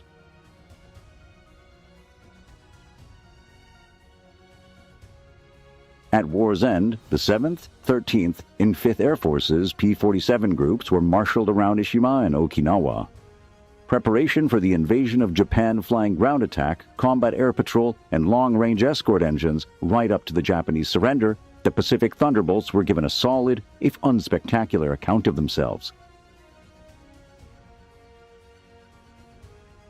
In one of the last and great Thunderbolt fights, the 318th Fighter Group managed to shoot down 34 kamikazes of Okinawa in the running 4-hour battle.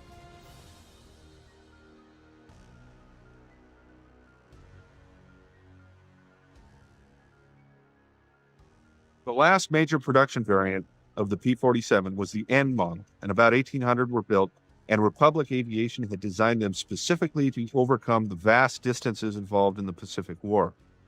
The P-47N had a much greater internal fuel capacity, and they were capable of escorting B-29s all the way to Japan and back from bases on Iwo Jima and Okinawa. When Japan finally surrendered in August of 1945, the Thunderbolt had become the most heavily produced American fighter of its generation, with over 15,000 being produced. As an escort aircraft and ground attack weapon, the P-47 formed the backbone of the Army Air Force's fighter commands through the tough middle years of World War II. In the post-war years, the P-47 quickly disappeared. By the early 1950s, the once omnipresent P-47 had become as scarce as the dodo bird.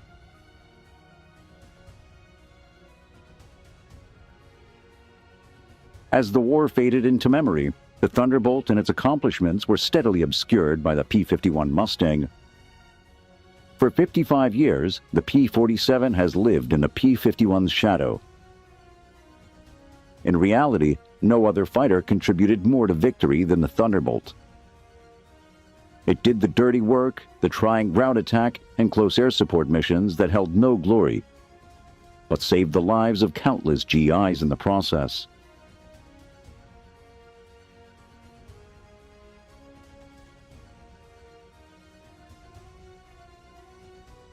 The P-47 helped crush the Luftwaffe in the air and on the ground, setting the stage for total Allied air superiority by leading.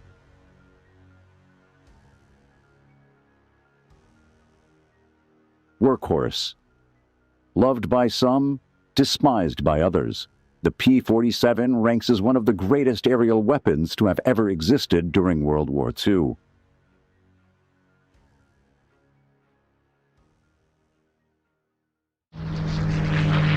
In the war-torn skies over Europe and the Pacific, the sight and sound of Spitfires and Mustangs were common. These and other lightweight yet deadly aircraft regularly dominated the enemy and claimed air superiority. These veteran planes had been crafted to be small and agile. However, as the war continued, greater strength and resilience became essential. A new class of aircraft took to the skies. Larger, heavier, and more powerful. A machine that could match the speed and agility of a Spitfire while staying operational even after sustaining heavy damage. The Republic P-47 Thunderbolt. The Thunderbolt earned its name well. Built around a 2,000 horsepower Pratt & Whitney engine, it was essentially a Titan with wings. Its designer, Alexander Kartveli, chief engineer at Republic Aviation Corporation, understood that top performance required the most powerful radial engine available. Pratt & Whitney's R2800 double Wasp 18-cylinder radial engine provided the necessary power.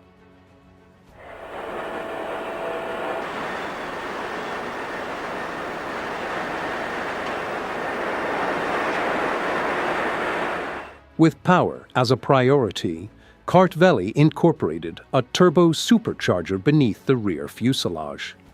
The four-bladed propeller required a 12-foot, 2-inch diameter, which in turn demanded longer landing gear and guns mounted further outboard. The P-47 was the result of a lengthy evolution process that began with early Seversky designs in 1933. Seversky himself piloted a prototype in 1935, which eventually led to the P-45. By late 1939, a new design was commissioned as the XP-47. But combat reports from Europe highlighted the need for more firepower and greater horsepower. That's when Kartveli took charge. The XP-47B prototype made its first flight on May 6, 1941. After overcoming more than the usual developmental challenges, the production P-47B took to the skies in March 1942. Jackie Cochran, one of the Alexander Seversky's top pilots, continued flying for the company after it was renamed Republic Aviation.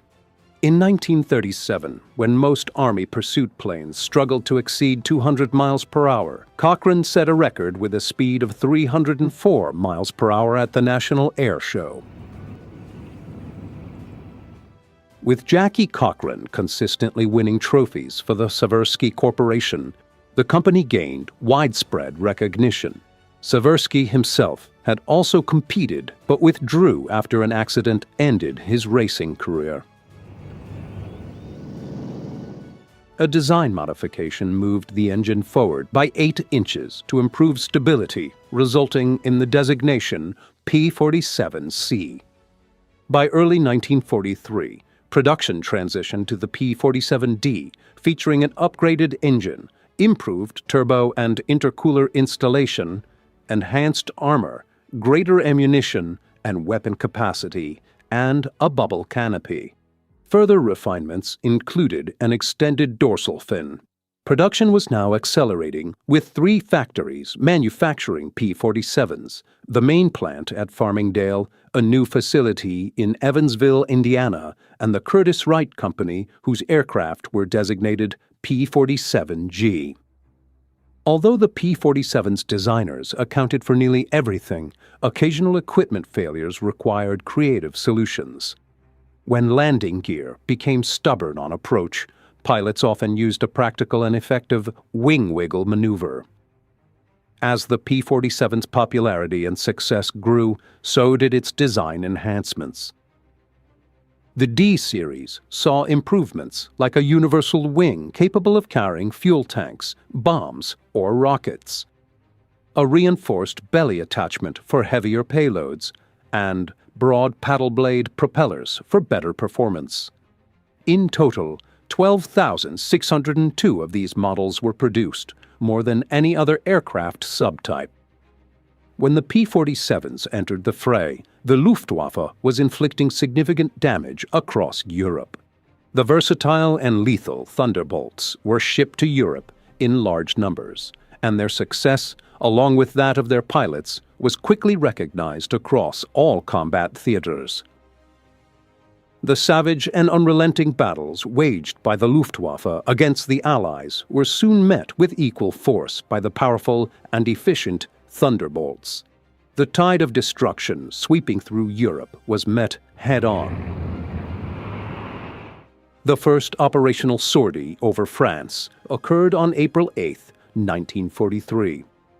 While aircraft losses and mechanical issues still arose, P-47 pilots quickly adapted to their plane's toughness, speed, and firepower.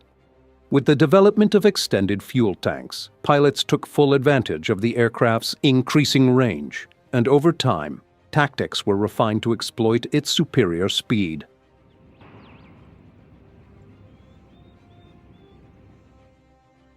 The initial roles of the P-47 included high-altitude escort missions and fighter sweeps. Pilots soon discovered that they could outdive any Luftwaffe or Allied fighter, providing them with a critical escape strategy when necessary.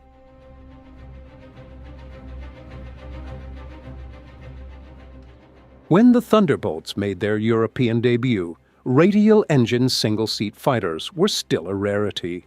The only other fighter operation in Europe comparable to the Thunderbolt was the German FW-190A. To avoid confusion during combat, Thunderbolt engine cowlings were painted white, and black bands were applied around the vertical and horizontal tail surfaces.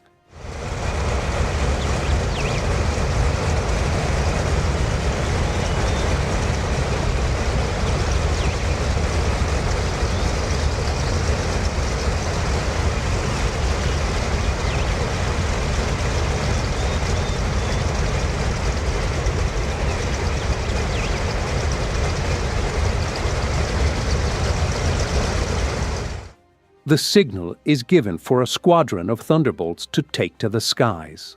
What might appear to be a friendly race in peacetime takes on a much darker meaning for these pilots. A war rages in the skies over Germany, and these P-47s are in a hurry to join the fray.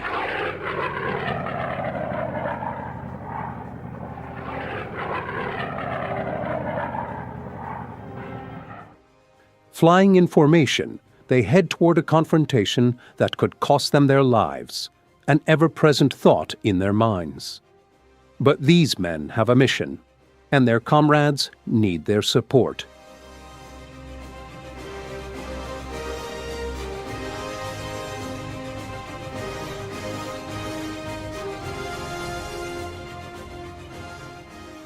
The newly arrived Thunderbolts dive into a fierce battle with the Luftwaffe. By this point in the war, the German aircraft had already taken heavy losses from British Spitfires and Hurricanes. Now, with the Americans joining the fight, the German losses in both aircraft and pilots were becoming unacceptable. The intensity of their attacks persisted, but their effectiveness was plummeting. They could no longer maintain dominance over Allied skies, and they had lost control of the skies above Germany.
The Allies were throwing everything they had at Germany, with much of the damage inflicted by the B-17.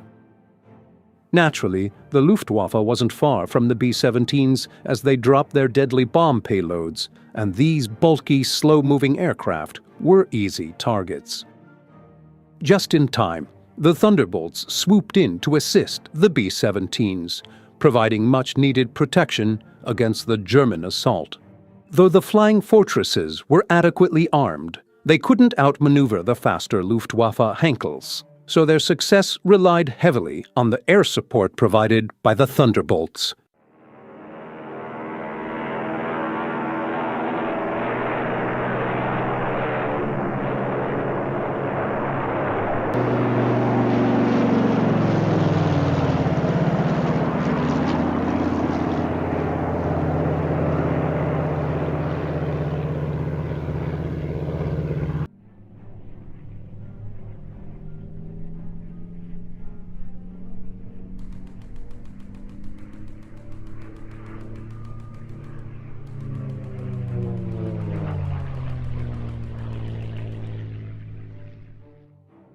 While the war raged in Europe, Allied troops in the Pacific were engaged in combat with the Japanese.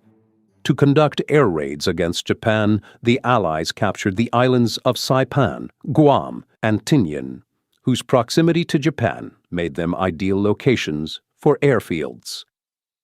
The heavy bombers needed runways, and after securing the islands, Allied engineers quickly set to work constructing makeshift air bases.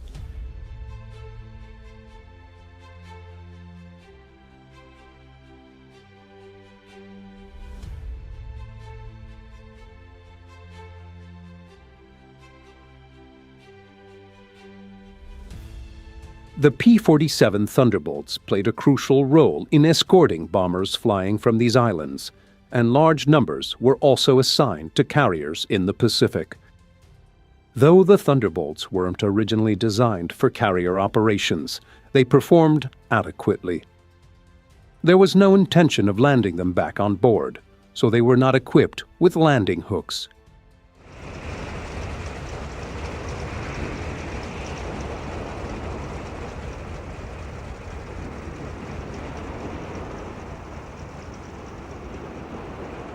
Without a runway, the P-47s were loaded onto catapults and literally shot off the sides of the carriers.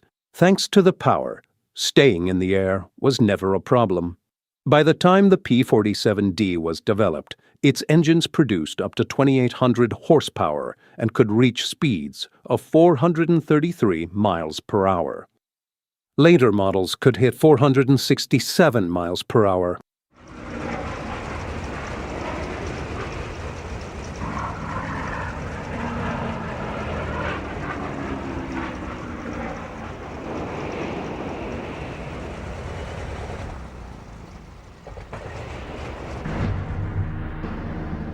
Once airborne, the P-47 had a range of between 1,250 miles and 2,350 miles, depending on the fuel tanks it carried.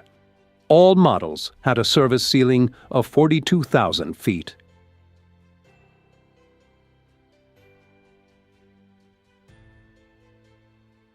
After landing, the Thunderbolts didn't stay idle for long.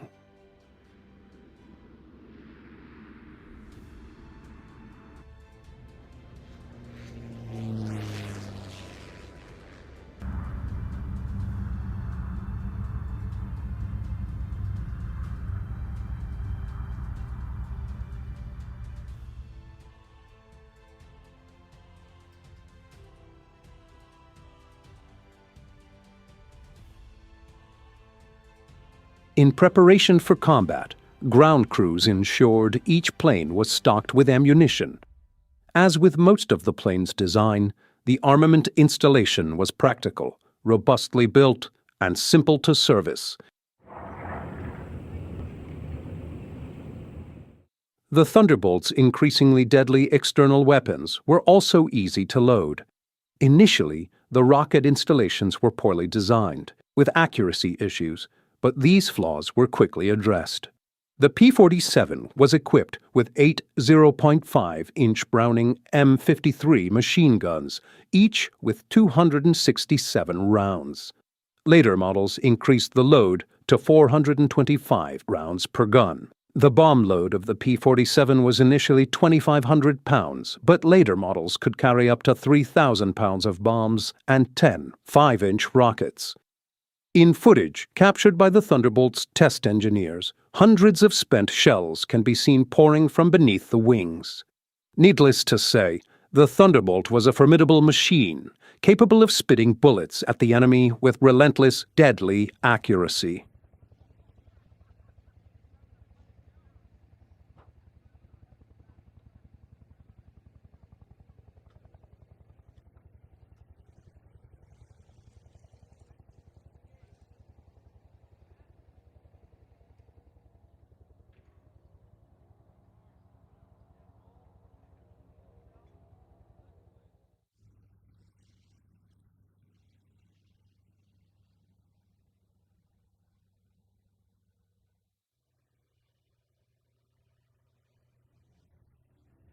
In Saipan, the P-47s became the first aircraft to use a new weapon in combat: napalm.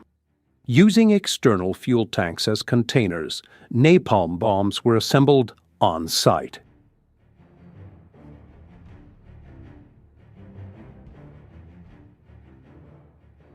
A mixture of napalm and gasoline was pumped into the tanks, and a detonator was fitted.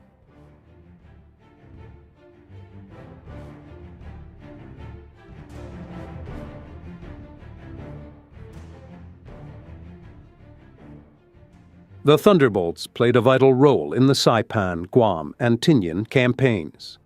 The fighting on Saipan extended into the first weeks of July 1944, with P-47s making frequent sorties from the airfield to the battlefield, providing close air support to ground troops.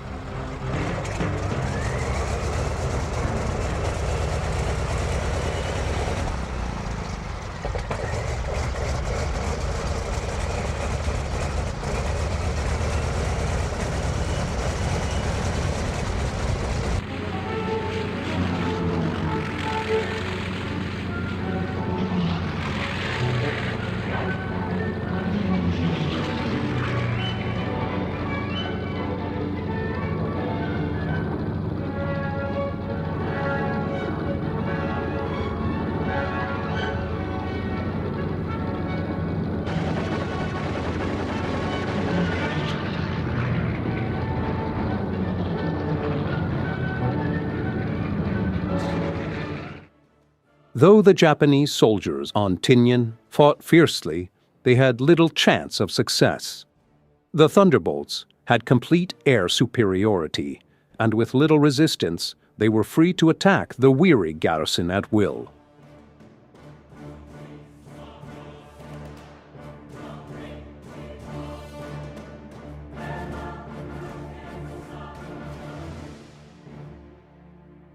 With their overwhelming numbers and firepower, the P-47s efficiently dispatched the enemy in a coordinated assault.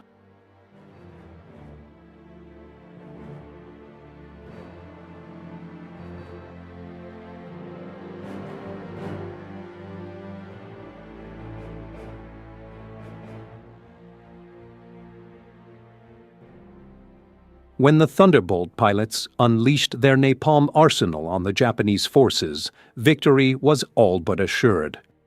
The P-47's role in the Pacific theater proved devastating to the enemy. But elsewhere in the world, they were engaged in a critical and exclusive operation. In a seemingly inconsequential part of Italy, the P-47 Thunderbolt was about to secure its place in history. On the tranquil island of Corsica, the lives of the peaceful islanders had been upended by Italy's involvement in the war. Dawn. The men of the 57th Fighter Group rise with the sun. This island is now theirs. They prepare for the day with a routine they've grown accustomed to. For these men who have made Corsica their home,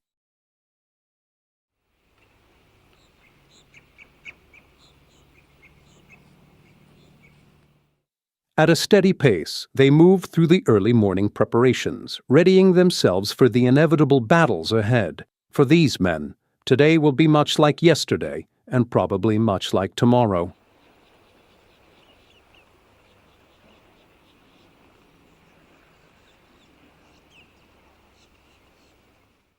Lieutenant Colonel Gil Wyman has made his home in a deserted trailer once owned by an Italian general. At just 24 years old, he's in charge of his squadron. Originally from Louisville, Kentucky, his new home is comfortable, with all the modern conveniences.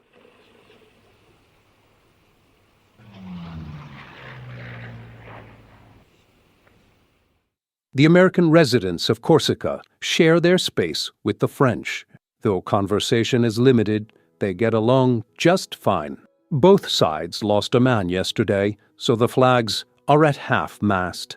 A small reminder that, as pleasant as the surroundings may be, these men are still stationed on an active Allied airbase, and the dangers are very real. The 57th Fighter Group is based at Alto Air Base, where 3 squadrons are stationed. The steel mat runway stretches 150 feet wide by 6,000 feet long. The tower's call sign is Breakneck. Group Commander Lieutenant Colonel Archie J. Knight.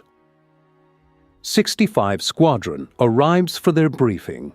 It's formal, brief, and to the point. The men sit on bomb crates as they receive their escape kits. These kits include enemy currency and instructions for returning behind enemy lines. The men are then informed of their target. Along the narrowest and most mountainous section of southern Italy's peninsula lies the Gustav Line, where Allied troops have been halted just behind it. The airplanners aim to use their Thunderbolts to attack behind enemy lines, weakening the German position. Their primary strategy is to cut off Germany's supply of troops, fuel, shells, and food traveling south. This operation is called Operation Strangle. Italy's railways form a complex system crucial to Germany's supply lines across the country. The planners of Operation Strangle intend to sever that lifeline.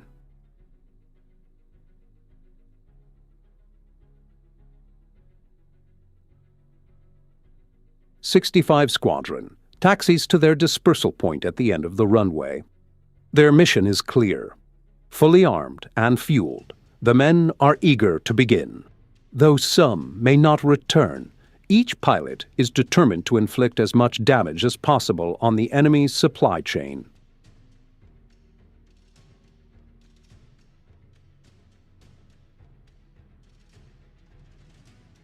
The crew chiefs meticulously prepare each plane for the mission.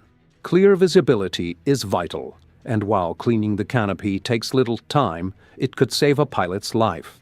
A thorough inspection of every part of the aircraft reduces the risk of system failures during combat, and the crew chiefs leave nothing to chance.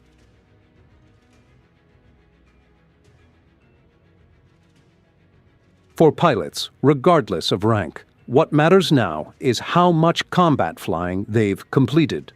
If they haven't flown many missions, they're considered beginners and are referred to as sprogs. They stay sprogs until they've completed a few missions. Once they've picked up a few skills, they're called sports. After surviving 50 or 60 missions and gaining considerable experience, they are promoted to old sport. The top pilots, like Gil Wyman, are known as wheels. No one knows exactly why. The wheels are marked by distinctive tail design on their aircraft.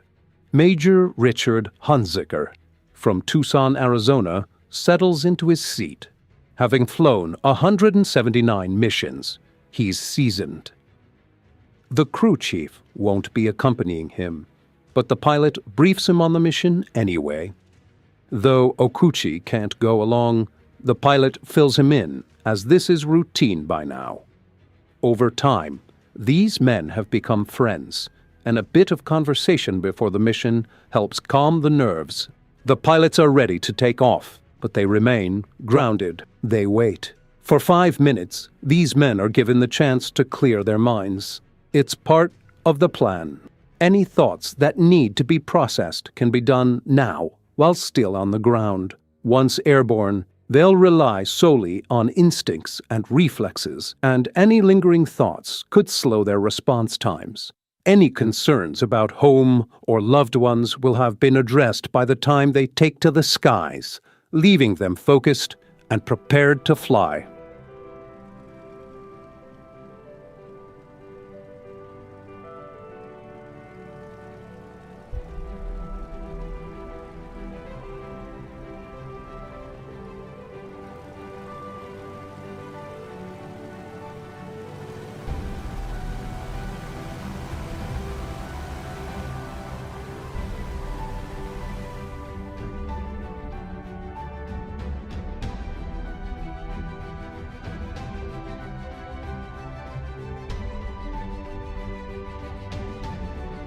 Takeoff is always challenging.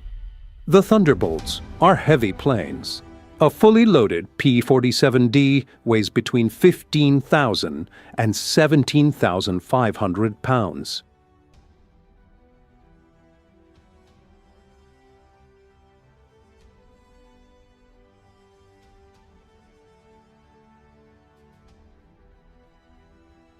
A mile of steel runway stretches ahead. As the squadron reaches the tower, about halfway down, they are committed. There's no turning back now.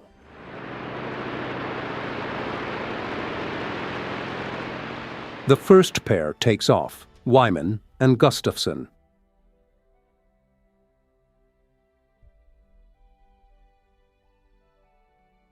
The second pair taxis out, Goss and Burgess. Next are Vandor and Richardson.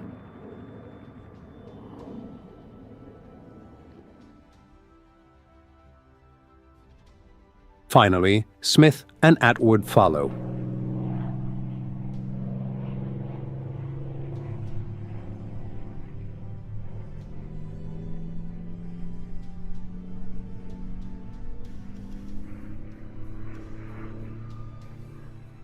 Hickok and Murrow.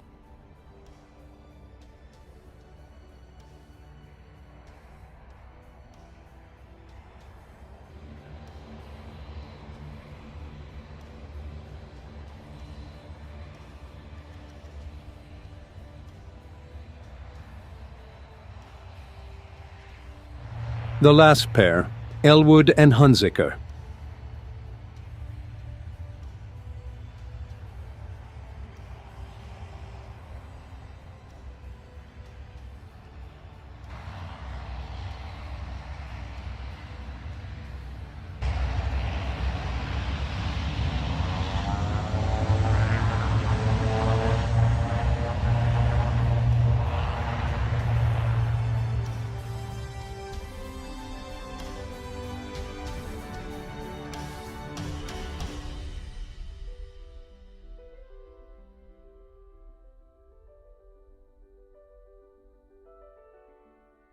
They fly over Corsica, then head out over the sea.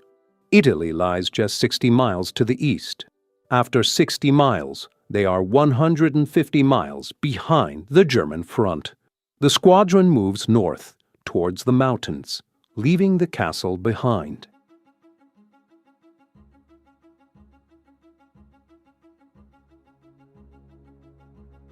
Leader section. Red section. Black section. The pilots fall into formation, mirroring their squadron leader. He leads the way.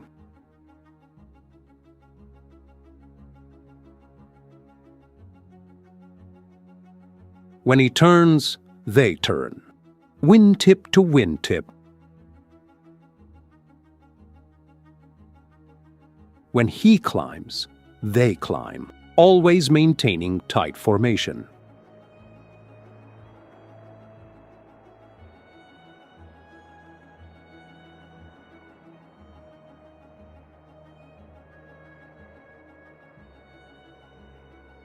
The Thunderbolts carry on-board cameras to capture the action on film. One camera is positioned behind the pilot, capturing both the view ahead and behind. Another is mounted under the wing. Yet another is placed inside the wing, documenting the flight from different angles, timed with the guns in the wheel well. In the instrument panel, capturing the pilot himself. The squadron shifts into a loose string formation, each plane following one another. The leader pulls off first. The rest of the section follows at 2-second intervals.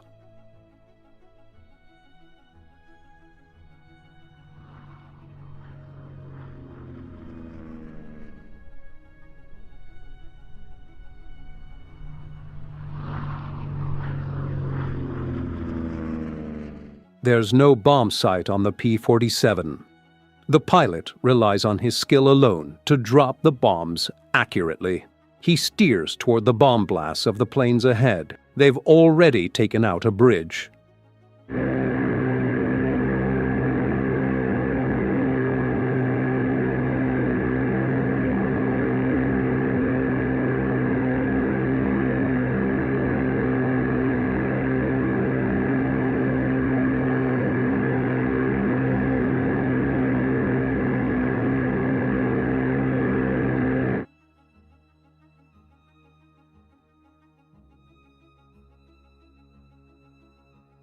Leader section reforms overhead. Red section moves in. A miss.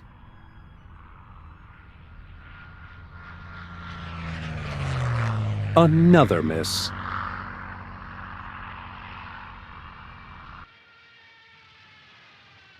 A hit. Black section swoops in.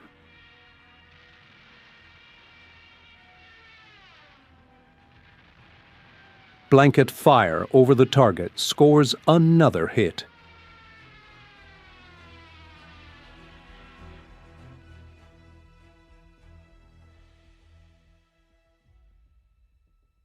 The squadron runs out of bombs, but they still have plenty of fuel and ammunition.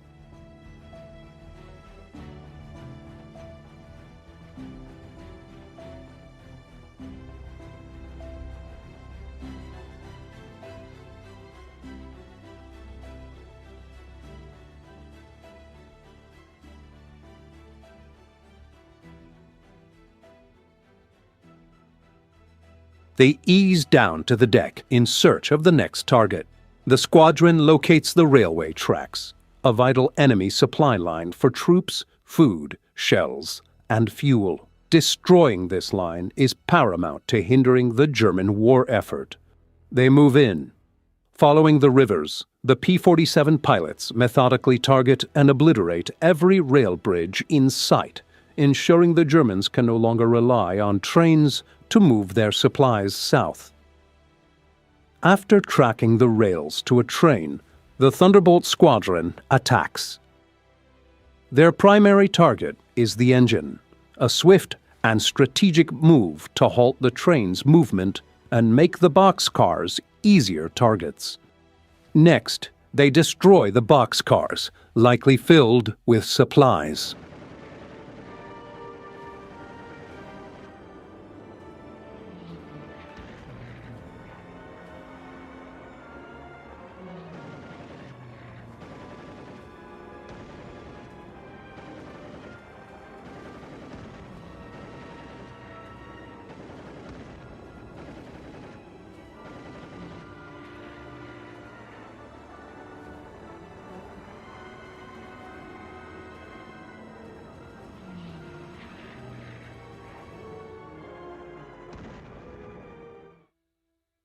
The explosions confirm their suspicion.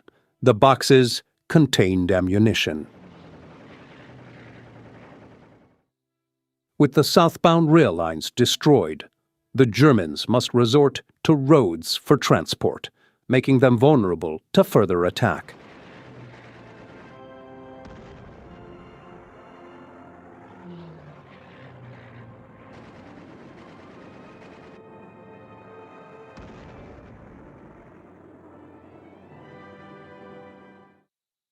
However, the cost of war is evident as one Thunderbolt is shot down. The pilot is lost, and in such situations, there's little that can be done. The crews on the ground can only watch helplessly as another life is claimed in the battle for freedom. The harsh reality of war continues, as many more lives will be lost before victory is achieved.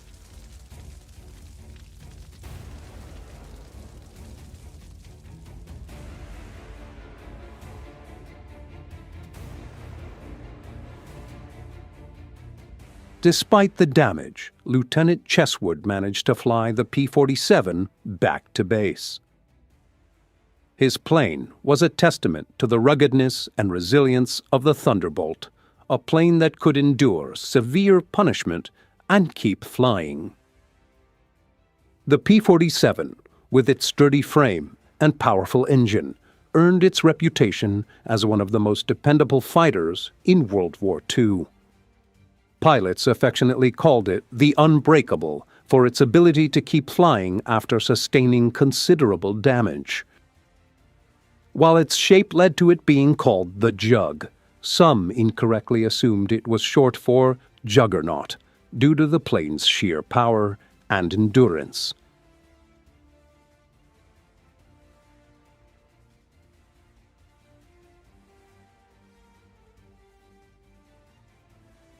After every mission, the Thunderbolts often came back riddled with holes and damaged wings.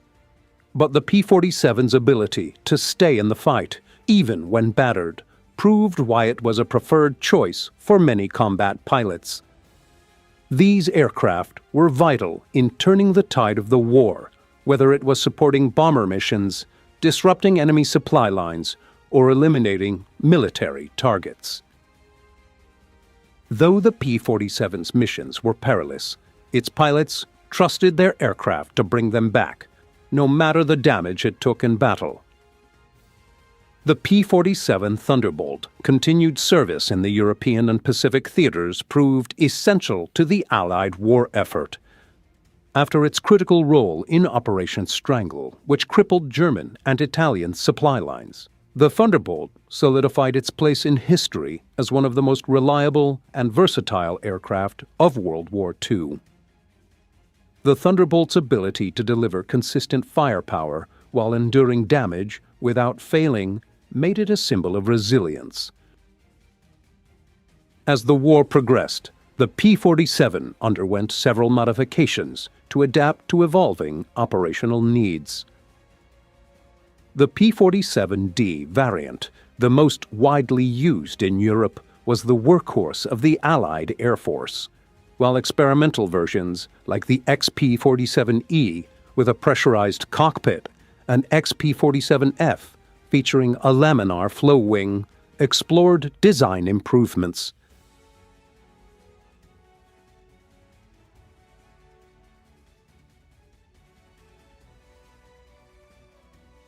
However, the ultimate evolution of the Thunderbolt came in the form of the P-47N, a larger, heavier model designed for long-range operations in the Pacific theater.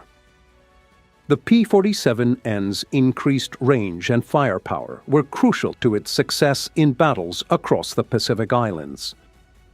On Corsica Alto Air Base, where the war seemed endless, the crews continued their relentless missions, striking at the heart of enemy infrastructure and ensuring that the P-47s remained a vital part of the Allied arsenal.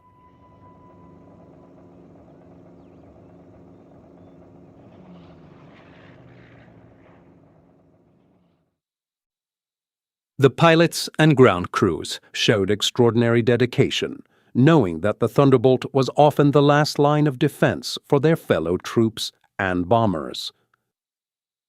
Despite the horrors of war, the P-47's unyielding performance helped maintain the Allies' air superiority throughout the conflict. The pilot's time in combat was intense and filled with the harsh reality of war, but the very act of flying and engaging in battle often served as the only true distraction from the horrors they faced.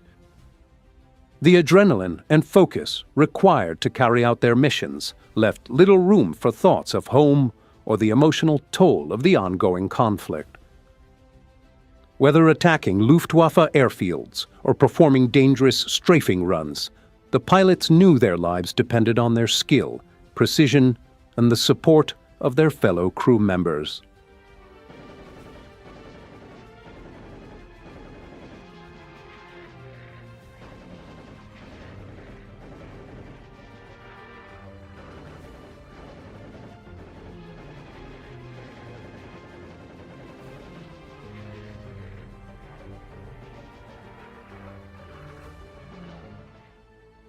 When the mission was complete and the targets neutralized, the pilots followed the disciplined procedure for landing. They would carefully peel off to reduce speed, spacing their planes out to avoid collisions, and making the approach for landing. As they touched down, the ground crews anxiously waited to ensure that every pilot made it safely back. Despite the harrowing nature of the work, the operation had been a success, and the Thunderbolts had once again proven their worth, further cementing their place in history. The camaraderie between the pilots and ground crew remained strong, and their shared determination made every mission a collective effort, one that brought them all a step closer to victory. The relentless effort of the P-47 Thunderbolts had played a crucial role in weakening the German supply lines and crippling their ability to sustain their forces in Italy. As the Allies' ground forces moved northward, the airstrikes coordinated by the Thunderbolts had been instrumental in pushing the Germans into retreat, helping the ground troops advance towards Rome. On June 4th, 1944, when the Allies liberated Rome, the pilots and crews at Alto Air Base could feel the satisfaction of knowing that their efforts had been a significant part of that victory.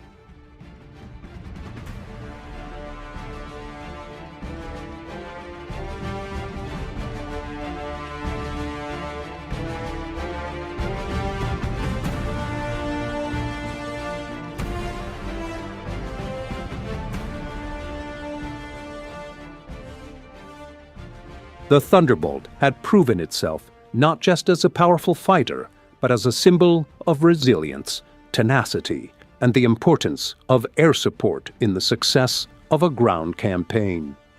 As they celebrated their hard-earned victory, the pilots of the 57th Fighter Group and their fellow airmen knew that the P-47 had served them well in more ways than one, both as a capable and dependable aircraft and as a vital contributor to the Allied success.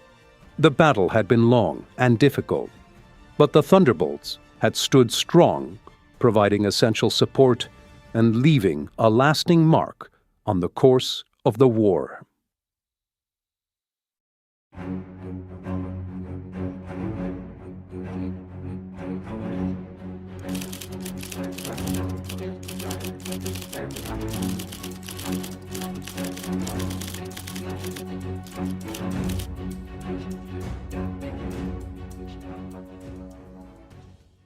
He grew up in tiny Oil City, Pennsylvania, the son of immigrant parents. He showed no interest in flying until 1938 and his college days at Notre Dame, and nearly no one described him as a natural pilot. But he was a natural warrior. He was one of a handful of fighter pilots who launched themselves against the Japanese at Pearl Harbor. His first air combat was fought in a British Spitfire with a Polish fighter squadron. But he would make his mark with the P-47 Thunderbolt, emerging from World War II as the top ace in the European theater with 31 German kills. He would go to war again in Korea and achieve his ace's status a second time, this time in jet fighters. His experience led him to create a completely new set of air combat tactics that saved American lives. He was born Francis Gabrzyewski, third of 5 children of his Polish immigrant parents. They lived in a small town north of Pittsburgh called Oil City and ran the local grocery store.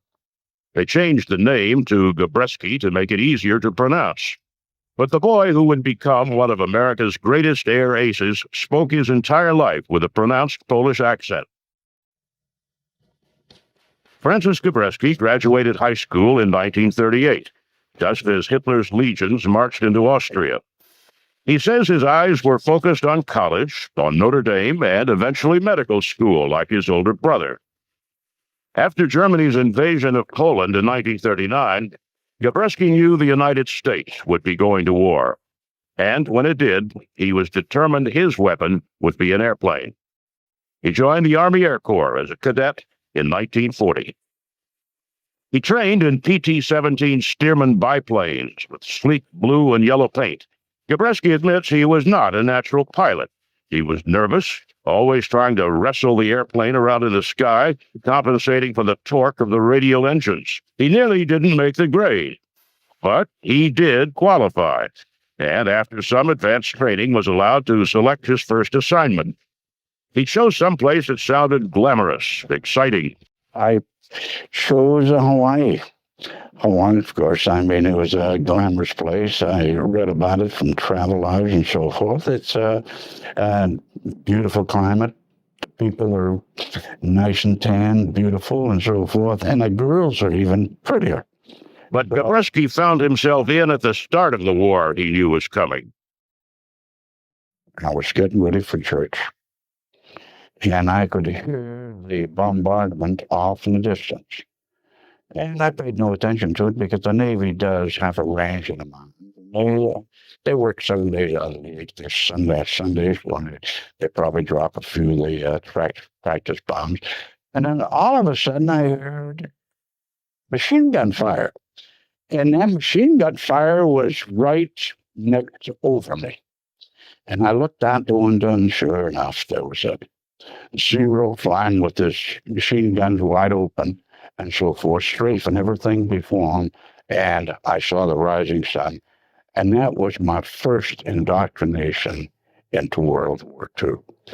And, of course, there's no question about being scared. I was scared stiff, but at the same time, I was trained to do a job. We looked at the line, and, of course, the buildings, some of the hangar lines were going up in flames. The flight line was going up in flames. Our number one job was to move away the intact airplanes away from the burning airplanes. And of course that wasn't easy because all our ammunition was in the hangar line. The hangar line was up in flames, and it was just like Roman candles in. In other words, you could see the tracers coming up and firing, and they were more scary than they were destructive.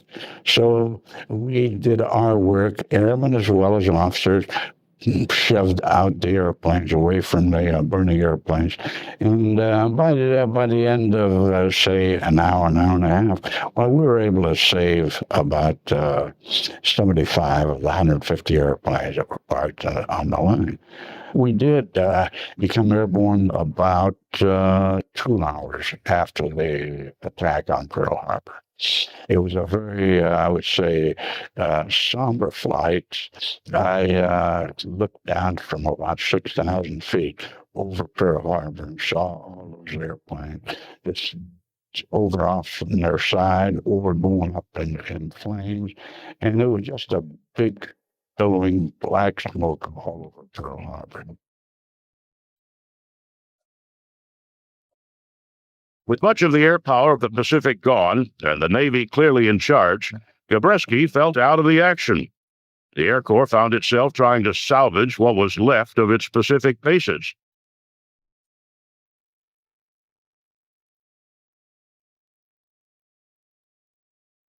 Gabreski filled his time reading up on the war in Europe.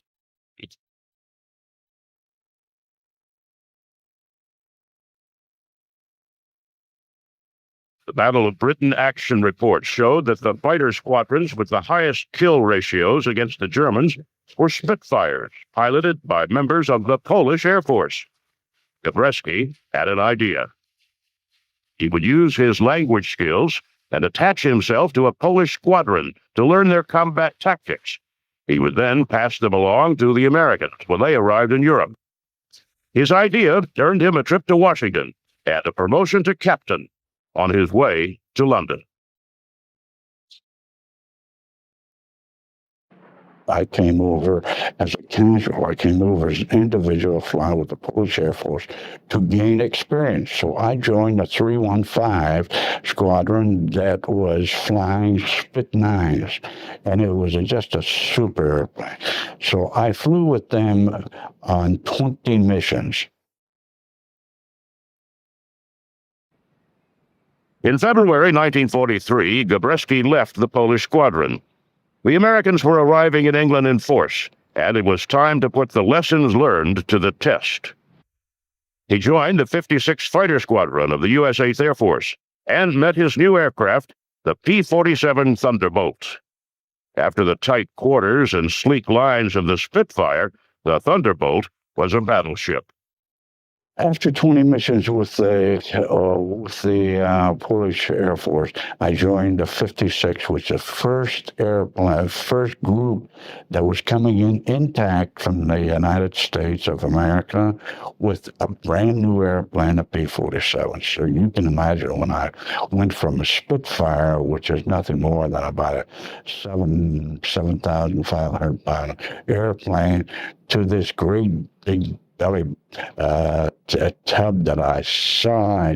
My God, what a big airplane. It was twice the size of the Spitfire. But it turned me off immediately, but that was the only thing I had to fight in, and that I was going to learn to fly it. So I took the airplane up, and it was a good airplane.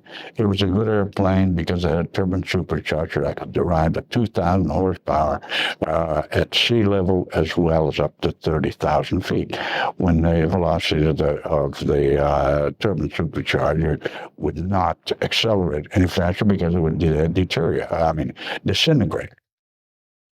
Unlike the mission of the Spitfire to intercept and shoot down attacking German bombers and fighters, the role of the Thunderbolt was clear: protect the bombers of the U.S. 8th Air Force. Also, unlike the Luftwaffe and the RAF, he was about to command a unit in a uniquely American Air Corps. We're all amateurs. The Germans were all pros. The RAF, they were pros.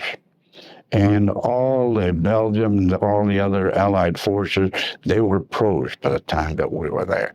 So we were going to learn from them. And it took us quite a few missions before we felt very comfortable in the operating field where we knew what we were doing.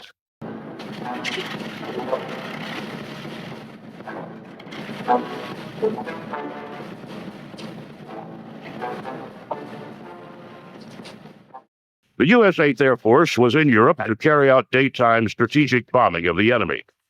The P-17s were slow, long-range bombers. The 56th Fighter Group was to escort those bombers to or from the target, to protect them from German fighters the best way they could, and come home. After a non-combat injury sidelined him for several months, Gabreski came back with a vengeance. On August 24th, 1943, he scored his first confirmed victory at FW-190. On September 2nd, he scored his second.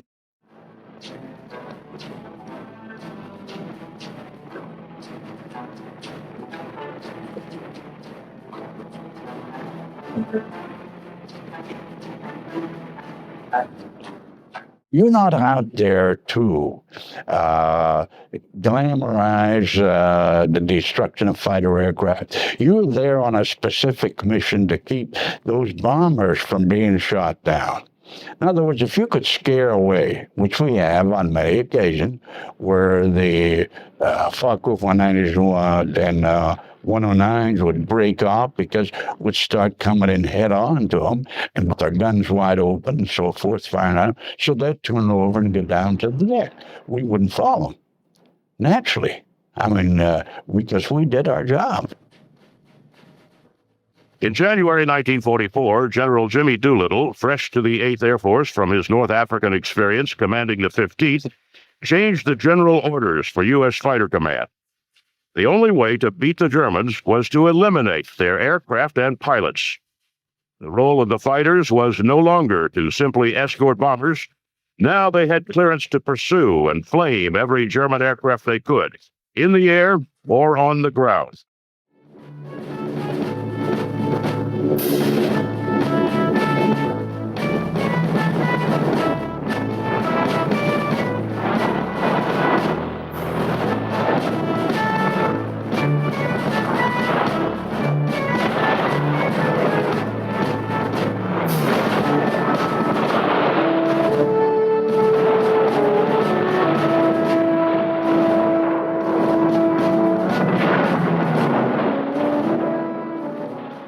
In February 1944, the 56 went on a binge. Gabreski called it the Big Week. Now flying missions over Germany using extender tanks, the P-47s of the 56 scored 59 kills in 5 missions. Gabreski owned 3 of them, running his number to 11. He was now an ace twice over. Now he was racking up kills faster than his crew could keep him in swastika decals. In May, he scored 3 more kills in a single day, with a 4th listed as probable.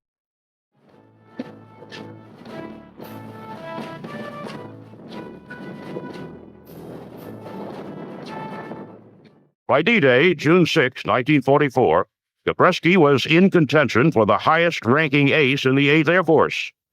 Truth be told, he was anxious to match the numbers set by a pilot from his group who had been sent home after 27 air victories. A month later, Gabreski did the impossible. He beat the record with a 28th air victory. He could now go home. Gabreski had been overseas nearly 2 years and flown 165 missions. His fiancée was waiting with plans to get married as soon as he got home. Gabby was ecstatic. With the exception of an injury to a pinky finger, he had come through without a scratch. Gabreski collected his orders. Packed and scheduled to begin the long journey home July 20th, 1944, he stopped by the operations hut on his way out to say goodbye. They were busy preparing to fly another escort mission over Germany. It looked like the kind of mission where a hot pilot could run up another couple of kills. He had 31. Could he score more? Gabreski decided he had one more mission to fly. They found an airfield west of Koblenz and decided to let each of the flights take a crack at it. Gabreski led his flight team down and during his pass exploded a German bomber. He turned to make another pass, hugging the ground too close. The propellers hit, and Francis Gabreski, America's hottest air ace, was down in Germany. He would spend the rest of the war in a German POW camp. His Stalag Luft was freed on May 13, 1945. A year later, Lieutenant Colonel Gabby Gabreski, 26 years old and credited with 31 kills, retired from the Army Air Corps. But that's not the end of the story.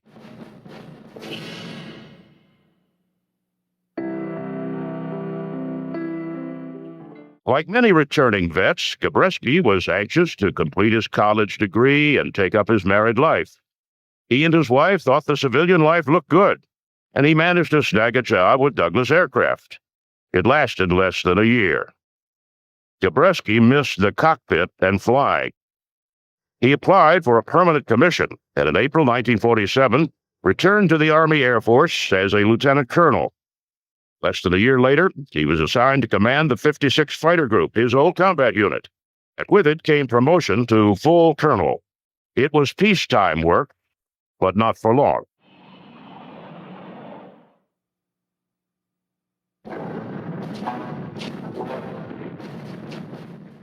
The tension in Korea finally exploded into open warfare, and Gabby found himself watching from the sidelines. The war went back and forth, and it looked like it would be over once MacArthur landed at Incheon. But in mid-1950, a new weapon launched into the skies, and the Americans found themselves fighting a hot new fighter, the MiG-15. Gabreski's command had just made the transition to F-86 Sabre fighters, and he wondered more than once how the planes would stack up. He was going to find out. In May 1951, Colonel Gabreski reported to K-14, the air base near Kimpo, South Korea. Gabreski was assigned to the 4th Fighter Group as deputy wing commander. They had only 50 F-86s, and their mission was to distract the MiGs away from the slower Mustangs and F-80s. To do that, they flew the area the pilots called MiG Alley. When MiG-15 came into the theater, they put another sort of dimension. That's when I went out to operate in the Korean theater, because the MiG-15 was so superior to any other airplane that we ever had there. So the only offset to that was F-86. F-86, which was it was a Mach .9192 airplane, equivalent to the MiG-15. So that put us on par, and it kept the MiG-15s from destroying the F-80s and the F-84. You get a bounce, cut him off, and drive in a range. When you get in a range, shoot. When you shoot to kill. Anybody get any questions? Okay, let's go again. On April 1st, 1952, Gabreski led his group back into MiG Alley.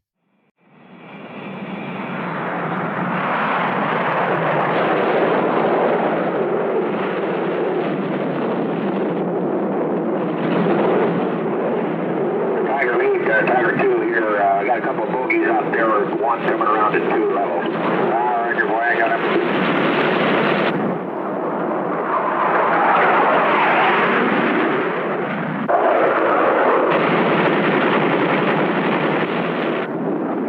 All right, there he goes, he's going down, you got him. All right, well, that's a good deal. Watch it, we got 4 of them coming in here on at 7 o'clock, hang on. I haven't got him. Go ahead, take it. I'll cover you. All right, I'm going in now.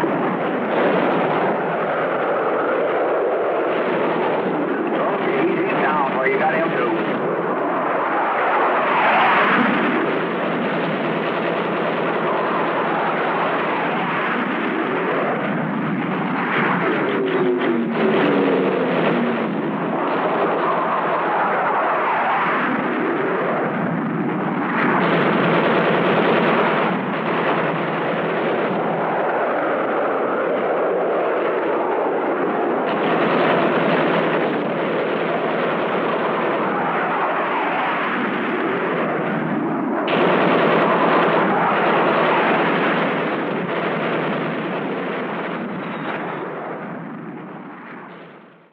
He had 4 kills and wanted his 5th.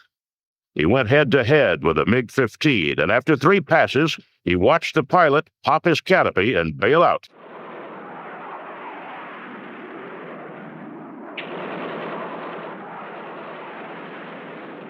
He was over his 100 mission limit, though he and another veteran had given orders that their sorties not be posted anymore. But he had had enough. With 6.5 kills credited to him and his 31 from World War II, he is the 3rd top air ace in American history. On June 4th, the Air Force sent him home. He had a stop along the way. President Harry Truman called him to the White House and thanked him personally. I've had everything from a squadron to a group to a wing, and I've been in the cockpit up until I retired. Colonel Francis Gabreski ended his combat role that summer of 1952, but his career continued. He remained in the Air Force until 1967, commanding units at bases from Kadena to Hickam to Adana, Turkey. He had flown aircraft from the old P-40 to the heavy P-47, where he achieved glory. He made the transition to jet fighters in the F-86, and had flown everything up to the F-111 supersonic fighter bomber. His record of 37.5 kills stands today. He set standards for performance and tactics. For all his contributions to the U.S. Air Force, Colonel Francis S. Gabby Gabreski is a legend of air power.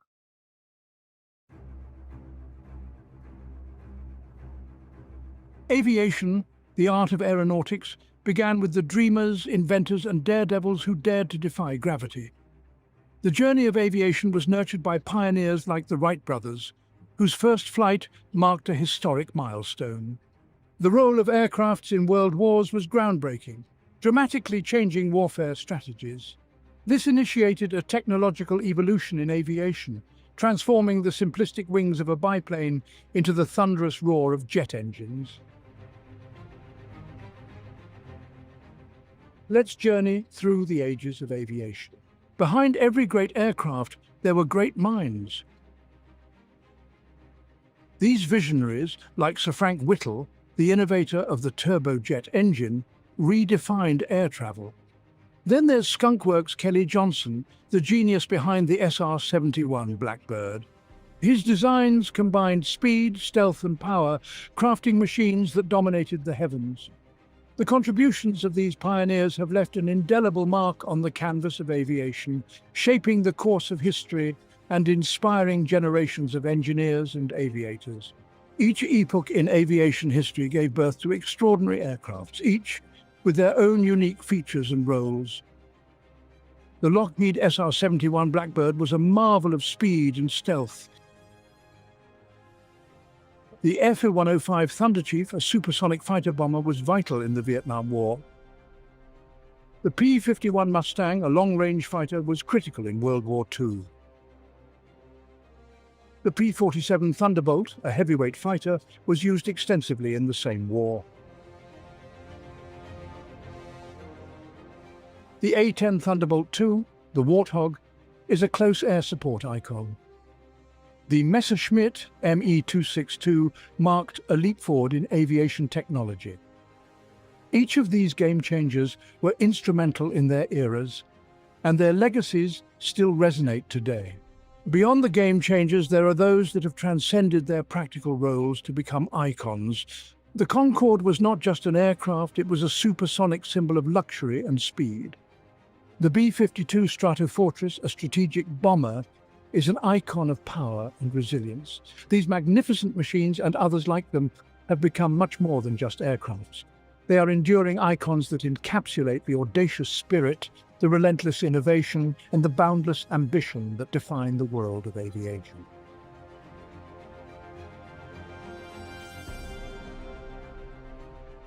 For more amazing aerial footage, and to join us in this incredible journey, check out the DroneScapes YouTube channel.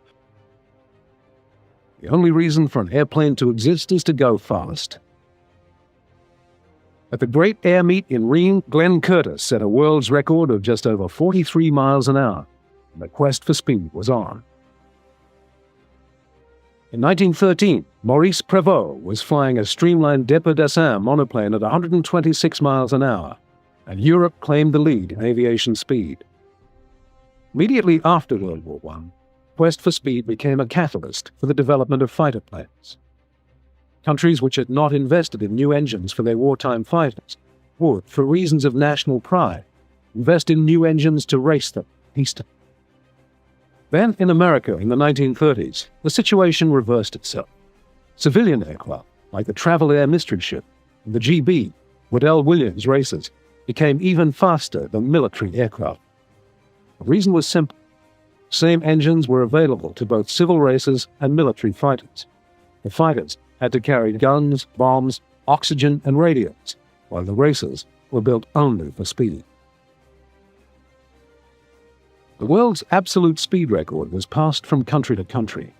And as the racers became faster and more powerful, they also became more expensive. America's Howard Hughes could afford to build his own racer, and with it set a land-plane speed record. But the absolute speed record of 440 miles an hour was set by a Macchi MC-72 seaplane in 1934, financed by the Italian government. Then military aircraft came back into the lead as the Heinkel and Messerschmitt firms competed for the title. Messerschmitt Bf-109R set a speed record of 469 miles an hour in 1939, a record that lasted for many years. When the jet aircraft came out, speed records rapidly accelerated, the British breaking 1,000 miles an hour in 1956 in a Fairey Delta II. Speeds continued to climb, finally reaching 2,193 miles an hour in 1976 by the Lockheed SR-71, alias Blackbird. While speed was the object, there were many other benefits in creating ever faster aircraft. Improvement in fuels, streamlining, lubricants, materials, and the list goes on. Speed produced not only prestige and pleasure, but also utility. The speed record setters ultimately paved the way for commercial transports, business jets, and private plane.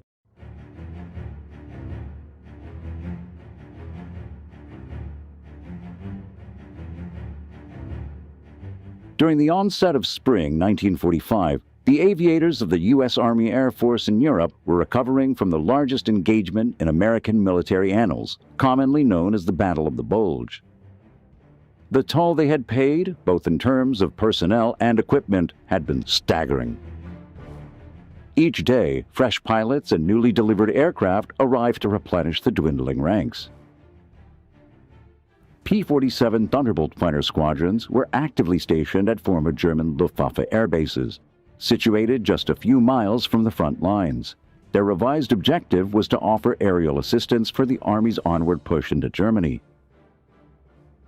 Ranked among the swiftest and most potent fighter aircraft globally, the Thunderbolts achieved velocities of nearly 600 miles an hour during steep descents. Their pilots were some of the best. 7 out of the top 10 American fighter aces in Europe flew Thunderbolts. Flying without pressure suits, only strong, young men could withstand the forces of gravity built up after a steep dive. They were all tough, well-trained, and their morale was high.